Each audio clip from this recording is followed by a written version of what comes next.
Пам-пам-пам. Відзік. Дарэчы, я зразумеў, знайшоў вельмі цікавы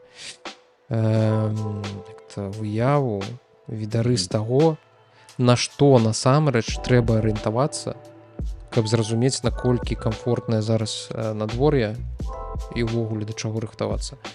Ёсць такая штука, як кропка расы. Ведаеш про яе? Конечно, я ж самое. Мы ж будаўнікі, мы ведаем, что такое. Это вы не ведаеце, что это такое. А мы ведаем, ну. Вось, крацей, ёсць такая кропка расы, і па ёй трэба арыентавацца, каб зразумець, што кайфовая зараз надвор'е. Таму што вось калі была самая спякота, я глядзеў гэтую кропку расы, яна сапраўды была вышэй за 20, то бок там 21, 22, гэта вельмі вільготнае і некамфортнае надвор'е.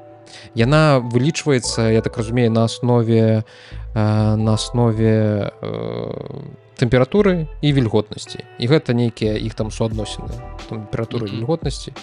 Вось, і зараз, калі паглядзець, напрыклад, па гэтаму самому уплоў ёсць там, дзе яны адлюстроўваюць вільготнасць, яны таксама і кажуць, якая зараз кропка расы, і зараз яна 12 градусаў. Вось, а гэта вельмі камфортна. Пры тым, што за вакном у мяне зараз там 26 і вільготнасць 45%. Вось, а калі зараз днямі было 29 і кропка расы была умоўна 14, і гэта таксама было даволі комфортна. Вось, і я зараз, калі гляжу прагноз нейкі надвор'е на тыдзень, я ўжо крыху менш увагі звяртаю на то, якое будзе тэмпература, і насамрэч гляжу на гэтую кропку расы, і пакуль што, здаецца, далей будзе больш-менш нармалёва днямі. Вось, там да 16-15 далей падымецца, але можна жыць. З гэтым можна жыць, напраўдзе. Я як чалавек, які ведае, што такое кропка расы, зараз са здзіўленнем гляжу іншы зусім сэнс гэтага выразу кропка расы. Проста, я тебе патлумачу, у будаўніцтве ёсць тэрмін кропка расы, і яны, пэўна, нейкі метафізічны сэнс у іх аднолькавы, але кропка расы называецца нейкая пункт, кропка, напрыклад, у сцяне, як бы гэта тое месца, дзе да якога, як это правильно сказаць, падаецца, да якога прамярзае сцяна. То бок, калі драўляны дом, у ім ёсць нейкі пункт, кропка, гэта кропка расы, да якой, дзе сутыкаюцца умоўна мароз з вуліцы і цяпло з хаты. Калі гэта кропка расы, напрыклад, пасунецца, напрыклад, там занадта моцны мароз і нізкая тэмпература ў хаце, ці наадварот вельмі цёпла ў хаце, таму што там паўцяплялі з усіх бакоў на вуліцы, там невялікі мароз, гэтая кропка расы, яна ў цэнтры бервяна пачынае змяшчацца ўлева, ці там, напрыклад, бліжэй да хаты, ці бліжэй да вонку. І так можа быць, што можна нахімічыць, і гэта кропка расы будзе ў уцяпляльніку, і уцяпляльнік пачне цвіць. Гніць і цвіць, таму што там якраз кропка, дзе гэты мароз пераўтвараецца ў вільгаць. Кандэнсат. Кандэнсуецца, да, і гэта ўсё можа... Крацей, у будаўніцтве гэта крыху іншае. Слухай, гэта адно і тое ж па факту, потому што гэта вось умовы, пры якіх тэмпература і вільготнасць. Ты на увазе, тыпу, што ў хаце кропка расы? Да не, это і на вуліцы, дзе заўгодна, і ў хаце кропка расы. Гэта, карацей, тэмпература, вось гэтая 12-14 градусаў, што я казаў, гэта тэмпература, пры якой, да якой павінна апусціцца тэмпература паветра, каб пачала вільгаць у паветры ператварацца ў расу. Вось гэты кандэнсат, ці што там яшчэ. Вось. Гэта, здаецца, адно і тое ж. Імаверна, я кажу, на нейкім метафізічным узроўні, я ўсё роўна не зразумеў, чаму гэта адно і тое ж, але нешта падобнае. Зразумеў, момант пераўтварэння ў расу, я зразумеў. Так. Вось і у будаўніцтве, што ты сказаў, гэта, прынамсі, прыкладна тое ж самае атрымоўваецца, таму што вось гэта з тэмпература, пры якой пачне цвісці вось гэта уцяпляльнік ці што там. Да. Карацей, цікава. Ну, Вось. вось. У нас что? Я тут сидел на хуторе, я не только как супер читаю новины, и я со удивлением неяк тут это самое птушки принесли на крылышках информацию, что там и Минск затопило. О, так, я бачу гэта. И у Мазыры там ще нешта там лезь некий апокалипсис, там электричности не было, ці что нешта такое. А я сяджу у себе на хуторе, у меня тут крыху дождик, крыху соненькое прошло. Типа, вау! А у вас там все добре? Збег ад У гэтым цывілізацыі. Я Мяне так, ў я гэтым, збег. у гэтым сэнсе так. Усё ціха, мірна. І гэта нармалёва. Спадзяёмся, што гэта лета больш такім спякотным і як яго багатым на нейкія экстрэмальныя з'явы надвор'я яно не будзе. Але вось калі карацей раней мою працы я даволі часта з гэтымі размаўляў з сіноптыкамі і чытаў белгідраметаўскія усялякія прагнозы і справаздачы па сезонах. Яны ж там на сваім сайце белгідрамет, калі каму цікава, можете зайсці і самі пачытаць. Яны публікуюць агляды аграметэаралагічнай сітуацыі ці проста метэаралагічнай нейкай сітуацыі, кліматычнай. Ось, напрыклад, кліматычная характарыстыка июня, то бок чэрвеня 24 года, вясны 24 года і ўсё такое. І вось яны часта адзначаюць, што па выніках лета, напрыклад, ці якога другога сезона, самае галоўнае, што яны адзначаюць, што цікавіць мяне, пэўна, гэта рост колькасці вось такіх небяспечных з'яваў надвор'я. То бок усё мацнейшы шквалісты вецер, нейкі град велічэзны, упалы доўгія, якія там цягнуцца яшчэ дольш, там не 1-2 дні, а, напрыклад, цэлы тыдзень могуць працягвацца. Вось такую інфармацыю бывае карысна пачытаць, каб зразумець, як мяняецца ўсё ж такі клімат нават у той, здаецца, ціхай спакойнай краіне, у якой мы жывем, у якой няма гор, опаўзняў і вось гэтых усіх патопаў, да якіх мы прывыклі, якія мы прывыклі назіраць хутчэй за ўсё толькі ў соцсетках ці ў выпусках навінаў. Ну, тут яшчэ крыху пачакаць ужо тарнады ўжо да нас. Ну, слухай, я бачу ў твітары там пад Вільнюсам хтосьці ўжо здымаў такое тарнада. Невялічкае, канешне. Не, пачакай, пра тое невялічкае тарнада, якое звычайна там пакет падымае вецер. Гэта не тарнада. Это твітары могуць паказаць. Глядзіце, пакет паляцеў і распісаць трэд, хто ў гэтым вінаваты. Ну шо у нас там? Давайте павітаемся. Усім здароў! Нарэшце! Это ўжо другі запар нават для нас. Гэта тільки дасягненне гэтым летам. Нешта у нас гэтае лета крыху мы хандрым. Ажно ўжо 48-й выпуск. А мог быць, дарэчы, 50, калі б мы не это самае не папрапускалі. Ну, спадзяюся, што 50 яшчэ будзе, гэта не канец. Сапраўды. Я усіх вітаем, гэта відзік. Я ўпершыню, дарэчы, замест сябе з усімі вітаюся. Вось, перахапіў гэты сцяг. Вырас, ужо зусім дарослы стаў. І я аж перахваляваўся і не змог павітацца. Усім здароў. Я Рудзі, гэта Віталій Ляхновіч. Ось. Справа ад мяне. І мы, вашы бессменныя вядучыя відзіка ўжо 48 раз. Вітаем вас у нашай віртуальнай студыі. Насамрэч 49, тому што у нас быў нулявы выпуск. Нулявы. Сапраўды. Значит, 49. Добра, давай тады перайдзем да галоўных навінаў гэтага тыдня. Насамрэч іх было даволі шмат. Яны былі даволі такія...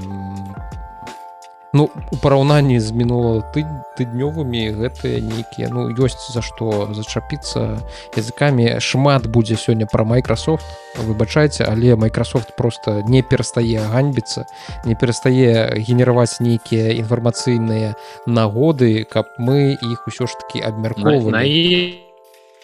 Толькі на Microsoft і трымаецца відзік, выключна на як у свой час на Nintendo.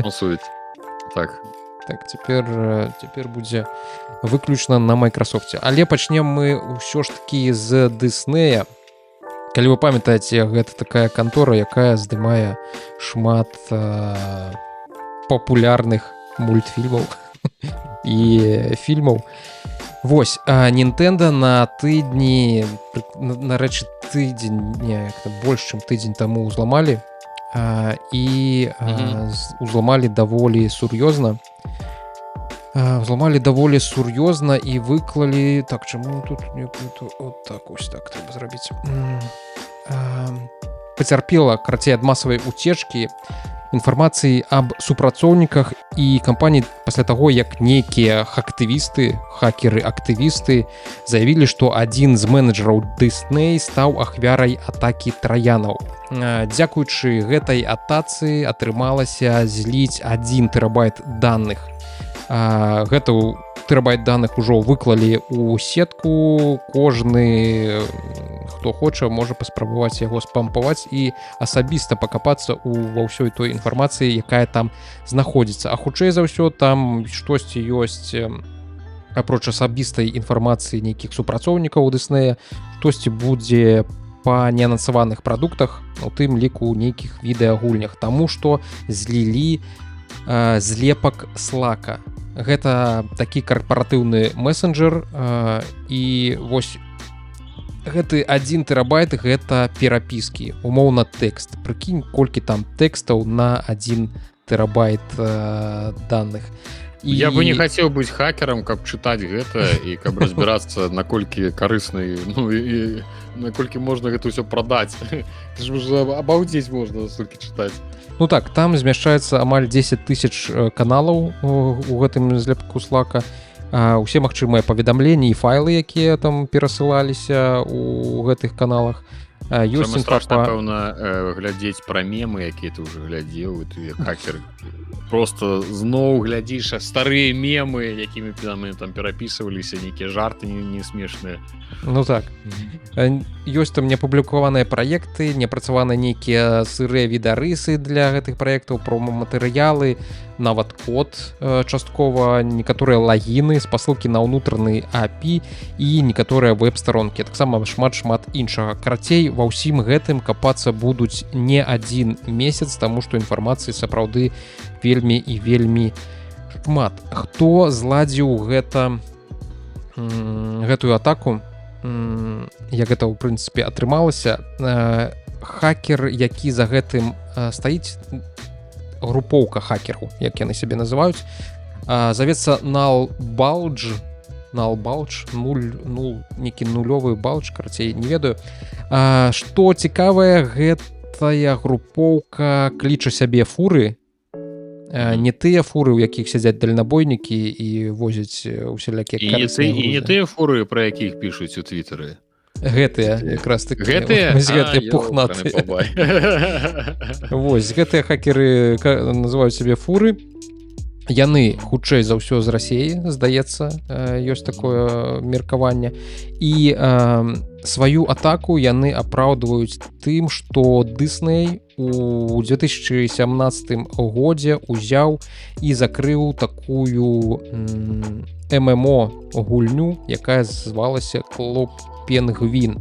Яна, здаецца, за больш чым 10 гадоў існавала. Я пра яе ніколі не чуў. І што там увогуле адбываецца па скриншотах, гледзячы, адбываецца просто нейкая аформеная дзіч. Таму вось за гэта нібыта і была здзейснена гэтая атака. Ну, хутчэй за ўсё, гэта просто апраўданне для таго, каб пакекаць. Насамрэч, пэўна, матывы былі іншымі. Вось. Як гэта адбылося? Класічны траянскі конь, які хутчэй за ўсё быў убудаваны у мод для гульні BeamNG. Гэта такая папулярная гульня, якую часта можа убачыць у кліпах у соцсетках, якая ў асноўным сфокусіравана на тым, каб нейкі транспорт з добрай фізікай разбіваць. Там такая тыпу рэалістычная фізіка гэтага ўсяго, і там едзе транспорт, нейкі аўтамабіль, і кудысьці там заўсёды ўразаецца, ці па нейкіх гэтых Колдобинах. драйв. Вось так. Па нейкіх калдобінах гэта ўсё едзе. Вось, і нібыта гэты супрацоўнік запампаваў гэтую гульню, і не гульню, а мод да гэтай гульні, і сярод іншых файлаў у гэтым модзе знаходзіўся троян, які адкрыў доступ для хакера да асабістага камп'ютара вось гэтага супрацоўніка. І дзякуючы гэтаму трояну хакеры атрымалі доступ да камп'ютара супрацоўніка, а на гэтым камп'ютару быў усталяваны карпаратыўны месенджер Slack, і дзякуючы нейкай іншай ужо атацыі, пра якую не аўтар гэтага хака не распаўсюджваецца, яму атрымалася ўсё ж такі нешта пачаць зліваць. Урэшце рэшт супрацоўнік Disney заўважыў і здолеў заблакіраваць далейшы доступ для хакера, але толькі пасля таго, як усе вышэй паказаныя даныя ўсё ж такі былі скрадзеныя з яго камп'ютара і ўвогуле з вось гэтага са сховішча Slack'у. Тут трэба адзначыць, што актывісты гэтыя, як і на сябе называюць фуры, паступілі па-підарскі, таму што зрабілі ўсё магчымае, каб публічна назваць імя ахвяры і раскрыць іншую асабістую інфармацыю пра яго. То бок яны не толькі надругаліся над Disney'ем, а таксама і над той ахвярай, з дапамогай якой яны змаглі атрымаць гэтыя дадзеныя. Мне вельмі цяжка уявіць сабе, як гэта інфармацыя будзе мець якія прафесійныя наступствы для гэтага чалавека, улічваючы, што ён там нейкі яшчэ менеджер, айцішнік, пэўна, для яго гэта будзе проста крыж на яго кар'еры. Яго вельмі шкада, і я нават не ведаю, якія будуць наступствы, што тычыцца непасрэдна, магчыма, якой-небудзь судовай позвы ад Disney у бок яго. Гэтага чалавека вельмі і вельмі шкада. Калі б, магчыма, актывісты гэтыя не раскрылі пра яго інфармацыю, то, магчыма, ён бы і застаўся невядомым. А так, усе ведаюць, хто стаў ахвярай, з-за якой усю вось гэтую канфідэнцыйную інфармацыю злілі. Што яшчэ важна пра гэты хак сказаць? Эрык Паркер, даследчык па кібербяспецы, які сачыў за дзейнасцю гэтай групы, гэтых актывістаў Налбадж в інтэрнэце, ён кажа, што хутчэй за ўсё гэта ўсё ж такі не група хакераў. Гэта хутчэй за ўсё адзін малады чалавек, і ён робіць гэта не дзеля грошай, а дзеля прыцягнення ўвагі. То бок мы маем, верагодна, справу з нейкім маладым хакерам, якому там умоўна ад 14 да подлетак нейкі 35 гадоў, які подлеткавы ўзрост.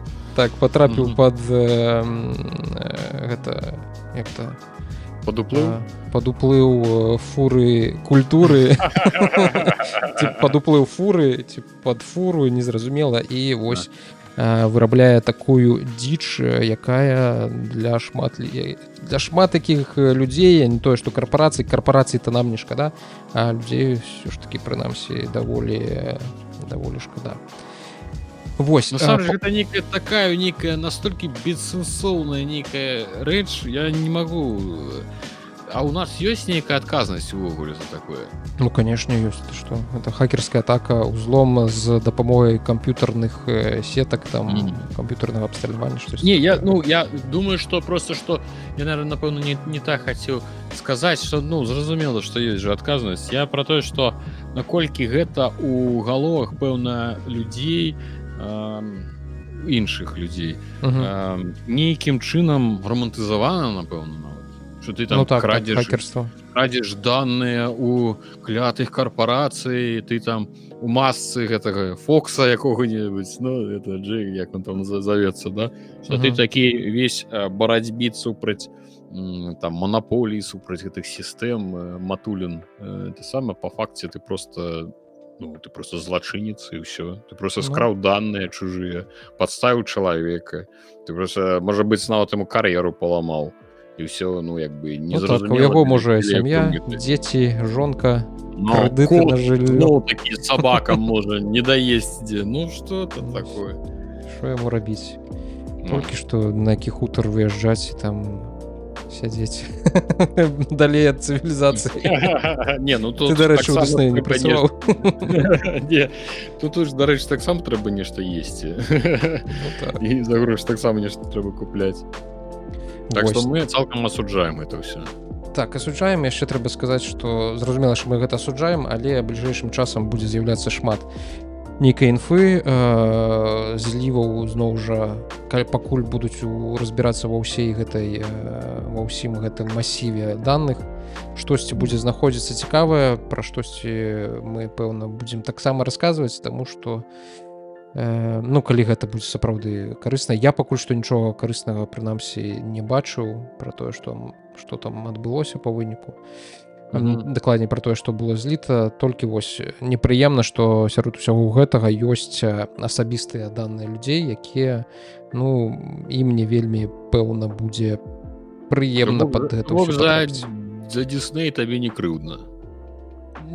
Не, абсалютна. Гледзячы па тым, што яны робяць з зорнымі войнамі, і вось гэта ўся іх дзіўная паварот індустрыі у гэты бок, ну, нешта. Дарэчы, давай пра гэта зараз і паговорым. Ой, я хацеў толькі прапанаваць, што тут якраз і мосцік можна добра адразу збудаваць. Што ты можаш, як бы ты гэты мосцік будаваў, як бы ты яго выбудаваў?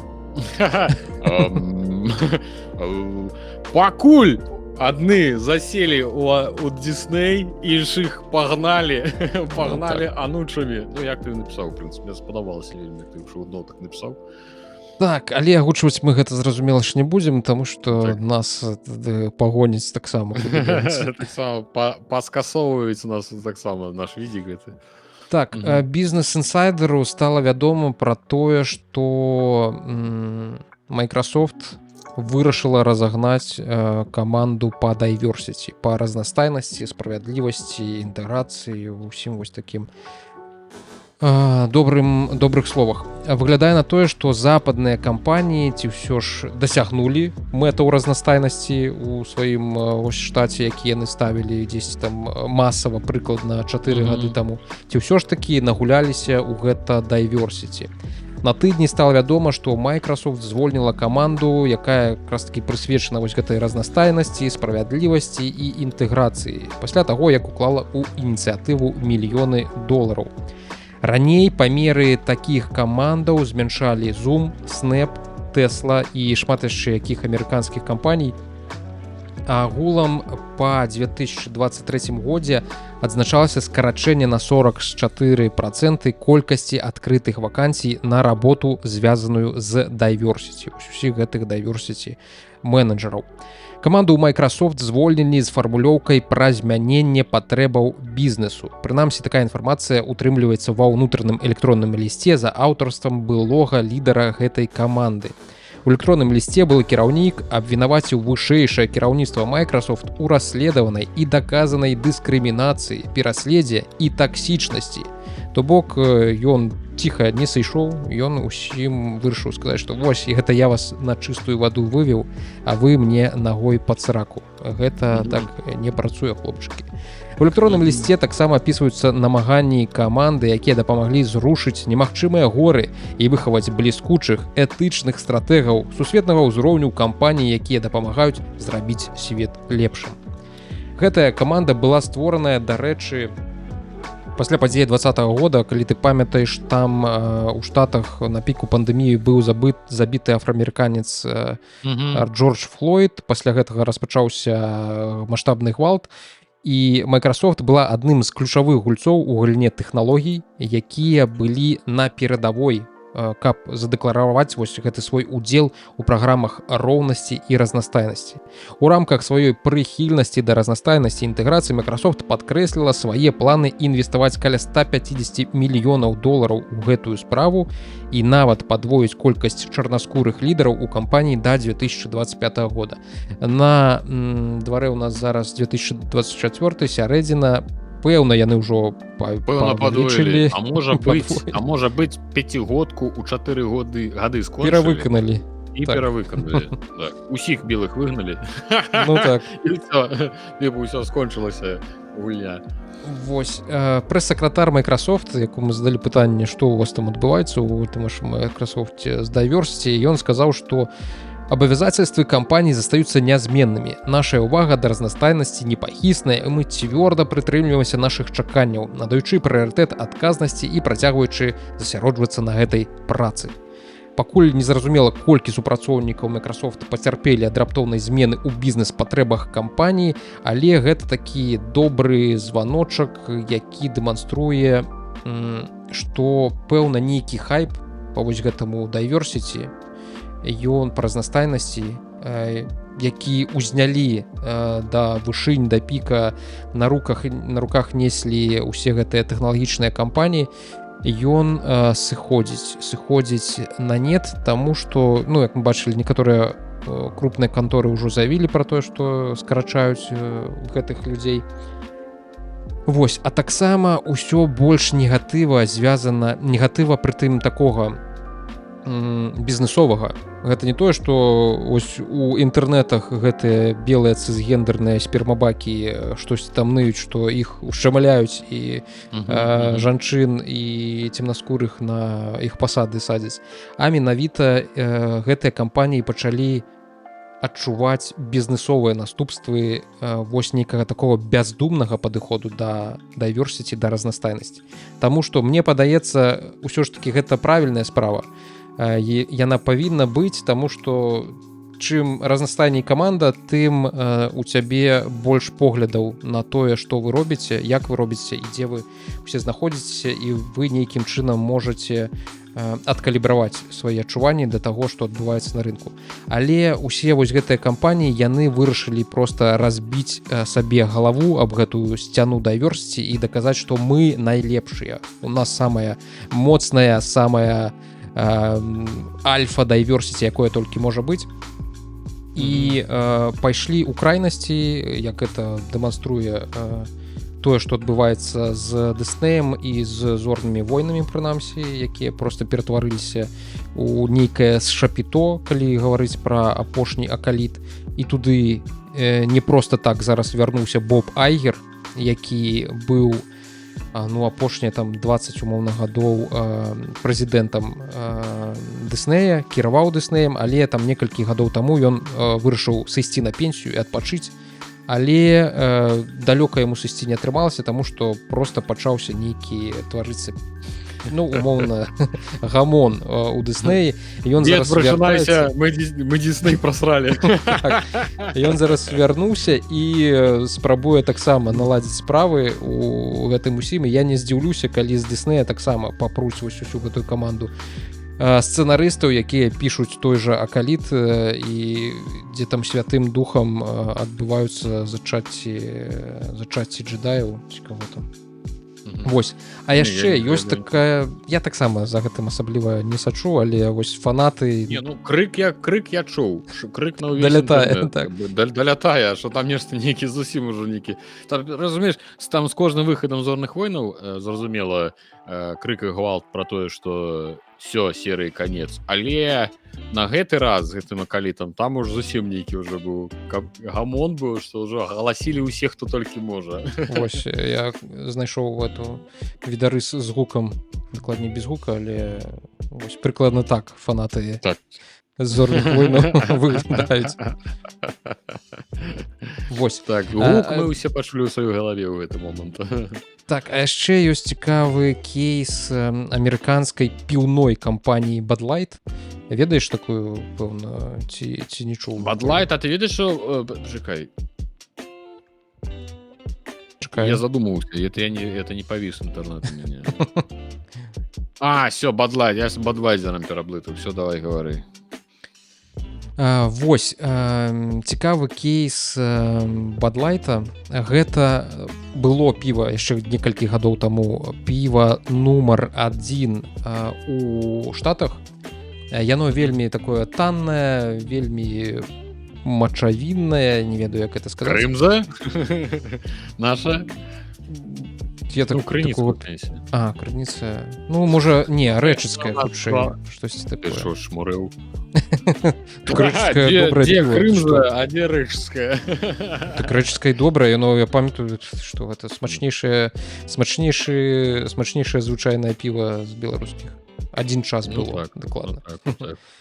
Караці, типу Бадлайт, типу наша, ну, типу, яно таннае, і усе яго п'юць.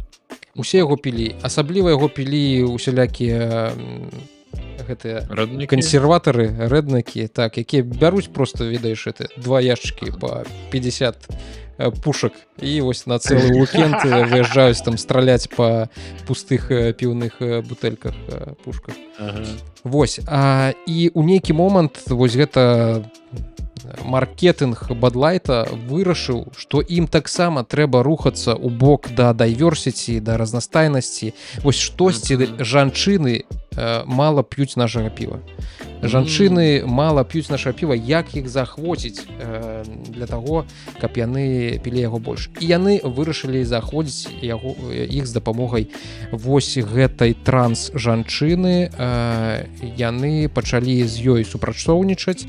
У нейкі момант яны даслалі ёй унікальнае піва, на якой быў яе відарыс.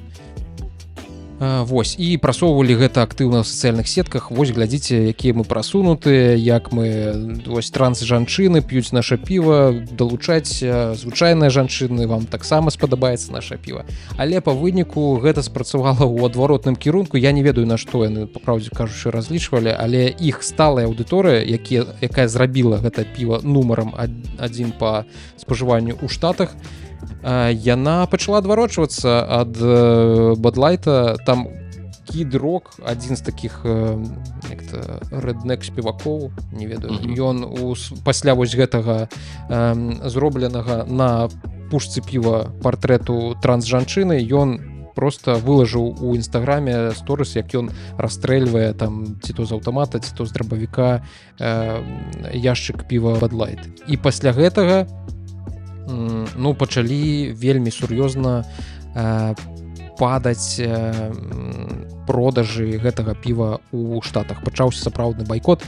Яны адчулі скарачэнне запатрабавання гэтай маркі там на 20-23%, і яны ўжо не нумар 1 у Штатах, яны пакуль што нумар 3.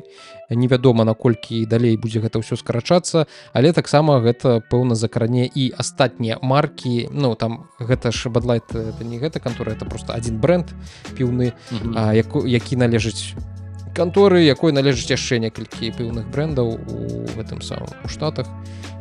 І вось так працуе вось гэта бяздумная, дурная спроба ісці ў нагу з нейкай павесткай, з нейкім трэндам. Тут жа праблема ў тым, што гэта як бы не адказ на запыт грамадства, это адказ на запыт самых гучных крыкаў. І хутчэй за ўсё людзей, якія не з'яўляюцца тваімі увогуле тваёй аўдыторыяй мэтавай. Навошта ты адказваеш ім на гэтыя заклікі, калі тыя, хто цябе спажывае, яны крыху іншага меркавання. Вось, дарэчы, знайшоў нарэшце знайшоў, калі зараз адчыніцца. Не знайшоў. Вось. Мы уселі ж, усе чакаем, сабакі мае прыйшлі, усе чакалі, калі ж ты там адкрыеш. Вось, это, карацей, змяненне па месяцах, не, гэта па днях, па тыднях, змянення спажывання піва, продажаў піва у Штатах, і тут бачна, што і Bud Light, і Budweiser, які таксама належаць той же канторы, адзін на 23% скараціўся, там у нейкі момант, другі на 8%, а астатнія піўныя бренды яны пачалі наадварот нарошчваць нейкія свае продажы. Это прамы доказ выраза про то, что пить менее не стали, просто как бы заменили одно на іншае. Ну так, это... Старый добрый жарт про дети, я буду меньше зараблять. Это значит, ты будешь меньше пить? Нет, это значит, вы будете меньше есть. Ну вось, даволі... Ну, пэўна, сумна, але неяк мне па барабане зразумела, што гэта просто такі момант, які дэманструе, што ну, трэба ведаць нейкую меру і трэба разумець, на каго ты працуеш, з кім ты працуеш, таму што я не ўпэўнены, што тым жа фанатам зорных войнаў патрэбен быў такі акаліт. Ён патрэбен быў пэўна Диснею дзеля таго, каб паказаць, якія мы прагрэсіўныя. Вось глядзіце, у нас тут лесбіянкі зачалі джедая. Калі ласка. Ну так, а цяпер... Нават мужики адно з адным такого не могуць зрабіць. А яны маглі. Вось, цяпер акаліт, канешне, гэта такое квінтэсэнцыя. О, божах, на яго ведаеш, якая адзнака на IMDb? 3,8 з 10. Пры тым, што IMDb у іх ёсць, як і назавецца, сістэма антыспам, якая якраз такі супраць вось такого бомбардзіроўкі дрэннымі каментарыямі і распрацавана, але пэўна гэта асабліва нікога не цікавіць. Ну і дарэчы, просто заўважу, каб не было нейкіх гэтых размоваў, што мы тут нейкія ненавіснікі, што апроч вось узгаданага у акалітах хапае і іншых праблем. То бок ён зняты просто, ну, максімальна калічна. Гэта ва ўсіх напрамках, па ўсіх напрамках гэта дрэнны серыял. Вось, такая інфармацыя. Я вось зараз і думаю, што вось, разумееш, што гэта ва ўсім раздражняе. Зразумела, што гэта не, ну, як бы так глыбока браць, гэта ж не наша праблема, да? Ну так. Усі гэтых там трансгендеры, ну, то бок у іх там ёсць людзі, у якіх ёсць праблемы там з грамадствам, яны хочуць нешта там зарабіць, гэта ўсё ок. І мяне ва ўсім гэтым раздражняе толькі не яны, а тое, што я казаў, што ёсць звычайныя розныя кампаніі, яны адказваюць, як я сказаў, на запыт ад грамадства, да? То бок грамадства чагосьці хоча, грамадства я маю на ўвазе вялікую колькасць. І тады ў такія кампаніі ім тое і гэта і даюць. А калі кампанія бярэ на сябе ролю настаўніка, якая намагаецца мне нешта патлумачыць, мне нешта мне навязаць і мне расказаць, у чым я не правы, што мне трэба зараз рабіць, не гледзячы на мае патрэбы, да, то ў мяне гэта пачынае крыху раздражняць. Умоўна, я вас не прасіў об гэтым. Я не хацеў такія зорныя войны, я не хацеў такое піва, я не хацеў тое і сё. І я разумею, што мала хто хацеў, насамрэч.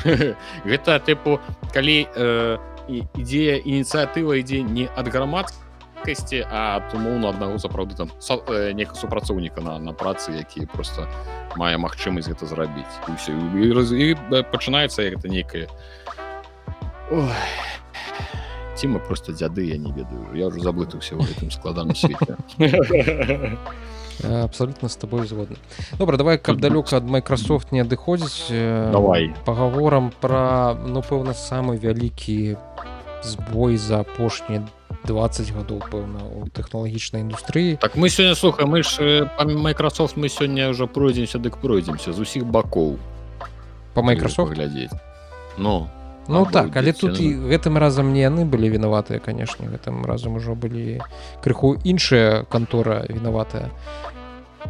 Вось, крацей, у пятніцу па ўсім свеце, дзе усталявана не пірацкая Windows і дзе карпорацыі дбаюць аб нейкай там бяспецы, вось усталёўваюць усе гэтыя антывірусы, Вось здарыўся То бок просто не ў краінах былога СССР. Тут ніякіх збояў нікого не было. Все працавала, так і працуе спакойна. Ну так. Здарыўся вялікі збой вінды. Некаторыя з найбуйнейшых авіякампаній, тэлевяшчальнікаў, банкаў, ну просто вялікая колькасць нейкіх розных важных служб спынілі працу ў выніку масавых збояў, якія ахапілі ўвесь свет. Збой, які прынёс блакітны экран смерці на тысячы Windows машын па ўсім свеце, звязаны толькі з адной праграмнай кампаніяй, якая завецца CrowdStrike. Дакладней, з Windows абновай іх флагманскай платформы CrowdStrike Falcon. Воблачнае рашэнне, якое аб'ядноўвае некалькі рашэнняў бяспекі ў адным хабе, уключаючы антывірусныя магчымасці, выяўленне пагроз, маніторынг у рэжыме рэальнага часу, усякага несанкцыянаванага доступу да сістэмаў кампаніі і шмат яшчэ іншых нейкіх прадуктаў у гэтым хабе працуе. Абнаўленне ўсталявала няспраўны софт у ядро аперацыйнай сістэмы Windows. Усе вось гэтыя кампаніі па кібербяспецы, яны дзеля таго, каб іх софт працаваў, яны павінны працаваць на ўзроўні аперацыйнай сістэмы, то бок глыбока убудоўвацца ў ядро гэтай аперацыйнай сістэмы і лічы, што кіраваць сістэмнымі запытамі наўпрост, а не цераз нейкія там драйверы ці штосьці яшчэ. Вось. І у выніку сістэма Windows захрасла ў цыкле загрузкі з паведамленнем аб памылцы, у якім гаворыцца падобна на тое, што Windows загрузілася няправільна. І з гэтым ніхто нічога не мог зрабіць пэўны час. Абнаўленні паправілі, софт CrowdStrike больш не павінен крашыць віндовыя камп'ютары, але рашэнне гэтай праблемы можа заняць некалькі дзён ці тыдняў, таму што IT-адміністратарам трэба лічыць, што інакш ніяк. Ім трэба мець фізічны доступ да прылады, якая зламалася, якая ўвайшла ў гэты бясконцую перазагрузку. І калі у тваёй карпорацыі 2000 якіх-небудзь умоўна Windows камп'ютараў, і яны перасталі працаваць у адзін дзень, а ў цябе там у IT-дэпартменце працуе 10 умоўна гэтых айтишнікаў, адміністратараў, якія пойдуць з усім гэтым змагацца, то гэта запатрабуе вельмі шмат часу. А улічваючы, што шмат якія яшчэ людзі зараз працуюць на аддалена, то гэта яшчэ ускладняе нейкі перавоз гэтых камп'ютараў, нейкі доступ службы падтрымкі да гэтых камп'ютараў. Вось. Але, як ты ўжо пісаў, пэўна, учора, ці калі гэта было, што там здаецца, калі 15 раз ўсё ж таки перазагрузіць камп'ютар віндовы, то штосьці чамусьці павінна запрацаваць. Невядома, як гэта працуе, але пэўна, вось гэта тыя самыя танцы з бубнам, пра якія хадзіла шмат гісторый на башы, калі вы памятаеце, што такое башор.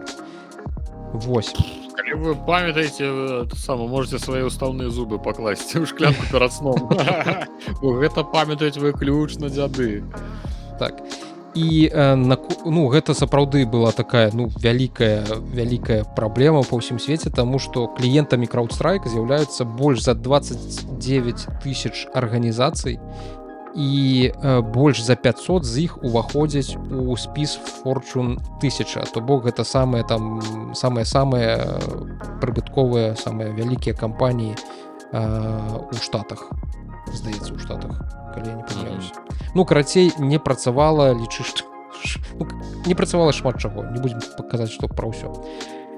Вось, можна зразумець, што CrowdStrike ўсё ж такі адыгрывае такую даволі значную ролю у сучаснай інфраструктуры айтишнай, таму што яны якраз такі з вось гэтай бяспекай кібербяспеку забяспечваюць. Гэта кантора тэхаская, яна была створана ў 2011 годзе і ў свой час яна спрычынілася да расследавання буйной кібератакі на Sony Pictures, якая адбылася ў 2014 годзе, і атак на нацыянальны камітэт дэмакратычнай партыі ў 15 і 16 годах мінулага дзесяцігоддзя. Не, гэтага стагоддзя. Гэтага тысячагоддзя, можна нават так сказаць. О, выкруціўся. Так. І пастане на вечар чацвярга, то бок за паўдня да таго, як здарыўся гэты збой, CrowdStrike ацэньвалася ў 83 мільярды долараў. Цікава, што за апошнія 5 сутак, ці колькі тут, як бы это павялічыць, ну, карацей, гэта, зразумела, не магло не адбіцца нейкім чынам на іх акцыях, таму што яны праселі з 345 баксаў за адную каштоўную паперку да 294, то бок скінулі 1050 баксаў, гэта Але не тое, каб 35, 7, 100 раздзяліць на 7, 10, ну, 13, умоўна, 10% упала іх капіталізацыя. Дарэчы, тут, ну, ад піка, які быў крыху раней, гэта мінус 20%.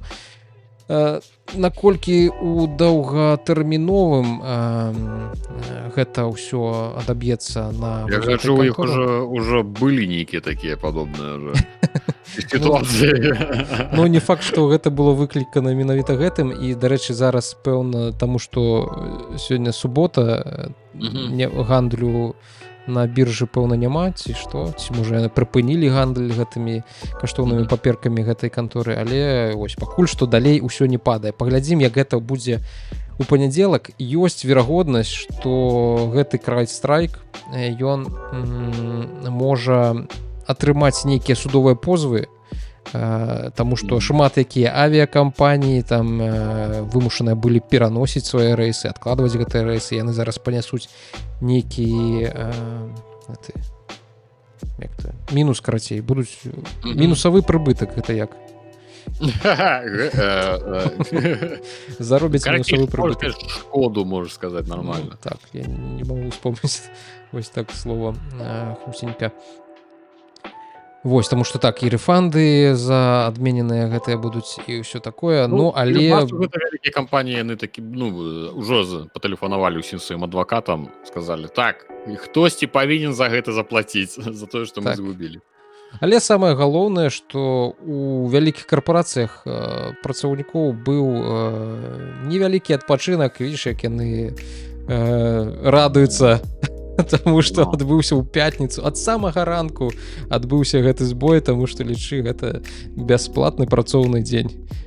У сэнсе, што не ты бясплатна працуеш, а што табе за яго заплацяць, а ты не павінен працаваць, бо ёсць умовы вось неперадольнай нейкай сілы, якія здараюцца часта. Вось такі цікавы момант, сведкамі якога мы сталі напрыканцы гэтага тыдня. Было цікава, было весела за ўсім гэтым назіраць. Мінімум такога, напэўна, чакалі ў 2000 годзе, калі там міленіум прыйдзе, усе камплюкцеры паламаюцца, і мы ўсе ў пячоры вярнёмся, ці на дрэва назад залезем. Я думаю, што такая міні-рэпетыцыя, нешта падобнае. Рэпетыцыя сапраўды. Добра, давай тады яшчэ раз макнем у гаўно штучны інтэлект і я думаю, Microsoft яшчэ. Таму што у нас ёсць яшчэ, што пра іх сказаць. Ну, да гэтага мы яшчэ вернемся. Мы сёння будзем усіх проста макаць у гаўно, але гэтым разам крыху зачэпім. Ой, зноўку гэты штучны інтэлект, я не ведаю, каторы раз мы гэта скажам. Не расказалі ў падкасце пра тое, што інфы ў інтэрнэце не стае на тое, каб навучаць яшчэ больш разумнейшыя нейрасеткі, якія будуць генераваць для вас хлуснявыя тэксты з галюцынацыямі і памылкамі. Не кажучы ўжо пра катастрафічны дэфіцыт інфармацыі, якой нейрасеткавым навучальнікам афіцыйна дазваляюць карміць сваіх выхаванцаў. Таму з'яўляюцца шматлікія канторы, якія скрапяць з інтэрнэту ўсё, што добра ці кепска ляжыць, каб потым сабраны масіў тэкстаў прадаваць ці ці ну нават выкарыстоўваць бясплатна, але сабралі яны яго без згоды тых, з каго яны гэты контент скрапілі, спаганялі, забіралі. На тыдні стала вядома, што мадэлі штучнага інтэлекту кампаній Apple, Salesforce, Anthropic і іншых буйных тэхналагічных гульцоў навучаліся на дзясятках тысяч YouTube відэа без згоды іх стваральнікаў і, магчыма, парушалі умовы YouTube. Зразумела, калі вы ведаеце, на YouTube ёсць субтытры пад некаторымі відосамі, нават пад тваімі, здаецца, Рудзі, яны ёсць. І хутчэй за ўсё яны таксама маглі патрапіць вось у гэты масіў даных. Дык там, калі што, там можна аўтаматычна ляпіць. Хаця Ну, гэта сабе так сабе крыніца. Там для аўтаматычна рашэння. так сабе, так. А гэты былі спампаваны з Ютуба, вось непасрэдна тое, што там прысабачана субцітры да ўсіх гэтых відосаў. І кампаніі часткова навучалі свае мадэлі, выкарыстоўваючы вось гэту The-Pile кучу. Зборнік некамерцыйнай арганізацыі Eleofer AI, які быў сабраны як спосаб прапанаваць карысны набор даных прыватным асобам або кампаніям, якія не маюць рэсурсаў, каб канкурыраваць з біг-тех-кампаніямі, хоць і гэтыя буйныя кампаніі па выніку пачалі выкарыстоўваць вось гэты сабраны масіў дадзеных.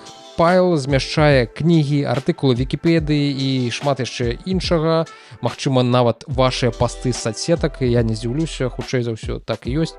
Там жа ёсць вось гэтыя узгаданыя субцітры з Ютуба, прытым іх субцітры да 173 536 відосаў з больш чым 48 тысяч каналаў. Сярод іх, зразумела, ж такія папулярныя каналы, як там Містер Біст, PewDiePie і, дарэчы, вось гэты папулярны тэхна-аглядальнік Маркіс Браунлі, пра которого мы ўжо неаднойчы узгадвалі ў нашым падкасці.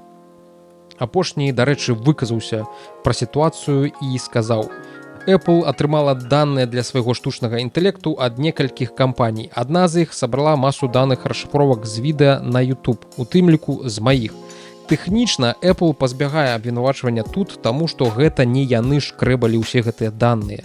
Але гэта будзе праблема, якая будзе пашырацца на працягу пашырацца і пагарчацца на працягу доўгага часу. То бок, інфармацыі не стае, і яе усялякімі праўдамі і няпраўдамі будуць даставаць, каб толькі быў нейкі масіў, як мага большы масіў даных, на якіх можна навучаць нейрасеткі, каб яны сталі супер разумнымі. Але ж, як мы ўжо казалі у адным з выпускаў, ці то 6, ці то 8, што ёсць такая даследніцкая паперка навуковая, якая кажа, што калі да добрага масіву даных, на якіх навучаецца нейрасетка, прымазваць тое, што было згенеравана гэтай не самой гэтай нейрасеткай, а какой-нибудь іншай нейрасеткай, увогуле нейкім штучным інтэлектам, то з часам, з кожнай ітэрацыяй вось такога навучання нейрасетка будзе тупець і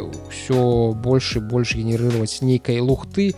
І верагодна, што ва ўсім гэтым масіве даных, які хутчэй за ўсё збіраўся ўжо пасля таго, як упершыню быў прадстаўлены чат GPT, ёсць прымесь вось гэтай AI лухты згенераванай нагенераванай нейрасеткамі, і ёсць верагоднасць, што працэс самазнішчэння штучнага інтэлекта ўжо запушчаны, і мы ніколі не зможам дасцягнуць лепшай нейрасеткі, чым тыя, якія зараз ёсць ад OpenAI і іншых флагманаў у гэтым свеце. І яны самі сябе па выніку заб'юць. У нас там мы застанемся на тым этапе, які зараз ёсць, калі 50 на 50 ты можаш давяраць гэтаму адказу нейрасеткі, таму што яна, як можа сказаць штосьці сапраўды карыснае і праўду, так і можа параіць табе, не ведаю, там выціраць, ну ладно, не будзем пра выціраць, штосьці піць ёд, калі цябе пахмелле ці штось такое. Вось. Гэта што трэба сказаць пра нейрасеткі і тых, хто іх стварае. Контент, які б вы не выкладвалі ў сеціва, ён вы не можете яго забараніць выкарыстоўваць, вы можете забараніць, але ніхто вас не будзе слухаць, яго будуць просто красці, каб навучаць тых, хто па выніку пэўна захоча вас замяніць, не тое, каб замяніць хадзіць там будаваць штосьці ці падмятаць вуліцы, а той, хто будзе займацца творчасцю за вас, замест вас. Вось. Ну, такая... слухай, Насарыч, это самое... Ой, что-то у меня некая думка в голове была. По-перше, я хотел сказать, что у меня зноў нешта тут интернет дурыць голову. Я тебе чуў 90% прыкладна, так что, калі я пачну адвальвацца, май на увазе, что я могу, я не ведаю, добра, добра. Часам зноў гэты интернет гэты кляты. По-другое, выглядае на тое, что усе імаверныя крыніцы нармальнай інфармацыі, яны ўжо аблазалі, высмакталі ўжо ўсю інфармацыю, якую толькі можна было. Гэта суперразумным штучны інтэлект не зрабіла. І цяпер ім толькі застаецца, што лазіць па гэтых нейкіх сметніцах, да? Намагацца ўзяць новую інфармацыю хоць адкуль, ужо лазіць па гэтых ютубах, лазіць у сабы, яшчэ куды, карацей яны... Якім жа вы хреновым становішчы, калі вы звярнуліся да нас? Типу, як у тым меме. Так что, імаверна, сапраўды лепш ужо штучны інтэлект не будзе. Сапраўды, так. А цяпер давай пяройдзем да гульнявой Microsoft. Раскажам, як яна ганьбіцца. Канчаткова ўжо. На гэтым тыдні.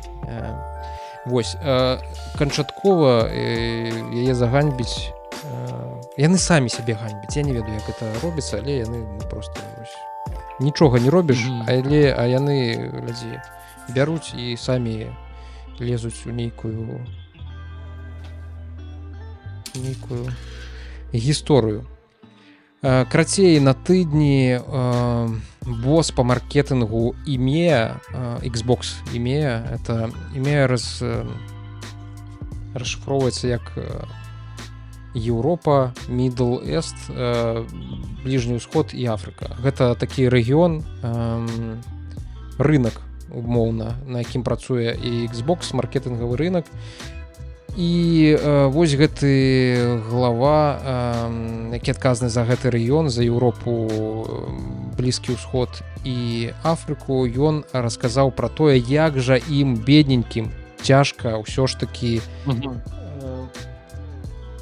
Цяжка канкурировать з PlayStation, а цяжка ім канкурировать таму, што бюджэты PlayStation на маркетинг пераўзыходзяць бюджэты Xbox, і яны такія бедныя, ім так не хапае сродкаў, што ім прыходзіцца браць якасцю, а не колькасцю нейкага прасоўвання ў медыа. Трыльённая кампанія, першая, якая там другая, трэцяя па капіталізацыі ў свеце, якая бярэ і набывае за 69 мільярдаў грошай, якія просто ў галаве ніякім чынам не памяшчаюцца, ты не можаш зразумець, наколькі гэта шмат. Яна жаліцца на тое, што нам не хапае сродкаў на маркетынг, і таму менавіта вось за дрэннага маркетынга мы і прайграем. Дарэчы, не таму, а праз тое, што у PlayStation гэтых грошай на маркетынг больш, таму яны зараз нас пераўзыходзяць 5 к 1. Логіка такая, што не ў нас мала грошай, гэта ў іх болей, да? Яны надзелены маркетынгавымі сродкамі, якімі мы просто не можам карыстацца. Але гэта цалкам нармальна, мы прымаем тое, што я б назваў больш фіскальна адказным падыходам да інвестыцый у СМІ. То бок, такія жмоты, яны так апісваюць сваю сквапнасць. У нас няма велізарных медыабюджэтаў, таму мы павінны быць вельмі сціплымі і даволі ўпартымі, каб змагацца за сродкі, якія, верагодна, пойдуць у іншае месца. Вось, чаму, калі будуць у вас пытацца, чаму Microsoft усё дрэнна з продажам кансоляў, гэта простое, што злая PlayStation нейкія неверагодныя велізарныя медыабюджэты асвойвае, а Microsoft сабе такого дазволіць не можа. Простое, Xbox у такім зараз дрэнным стане і знаходзіцца. При этом хотелось бы нагадать, что не PlayStation набыла Activision Blizzard, коли что. як бы, ну, добра. Што ж з імі зробіш? Ну што, давай якраз-такі наконт Activision ужо пагаворым.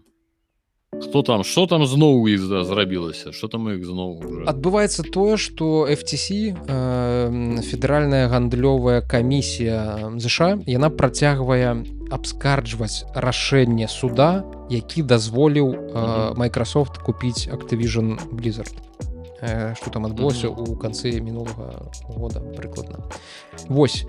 І пасля таго, калі вы памятаеце, Microsoft на мінулым тыдні абвясціла, што павышае цэны на PC Game Pass і Xbox Game Pass Ultimate і плануе неўзабаве запусціць новы стандартны ўзровень Game Pass для кансолей, дзе не будзе доступу да гульняў у першы дзень іх рэліза.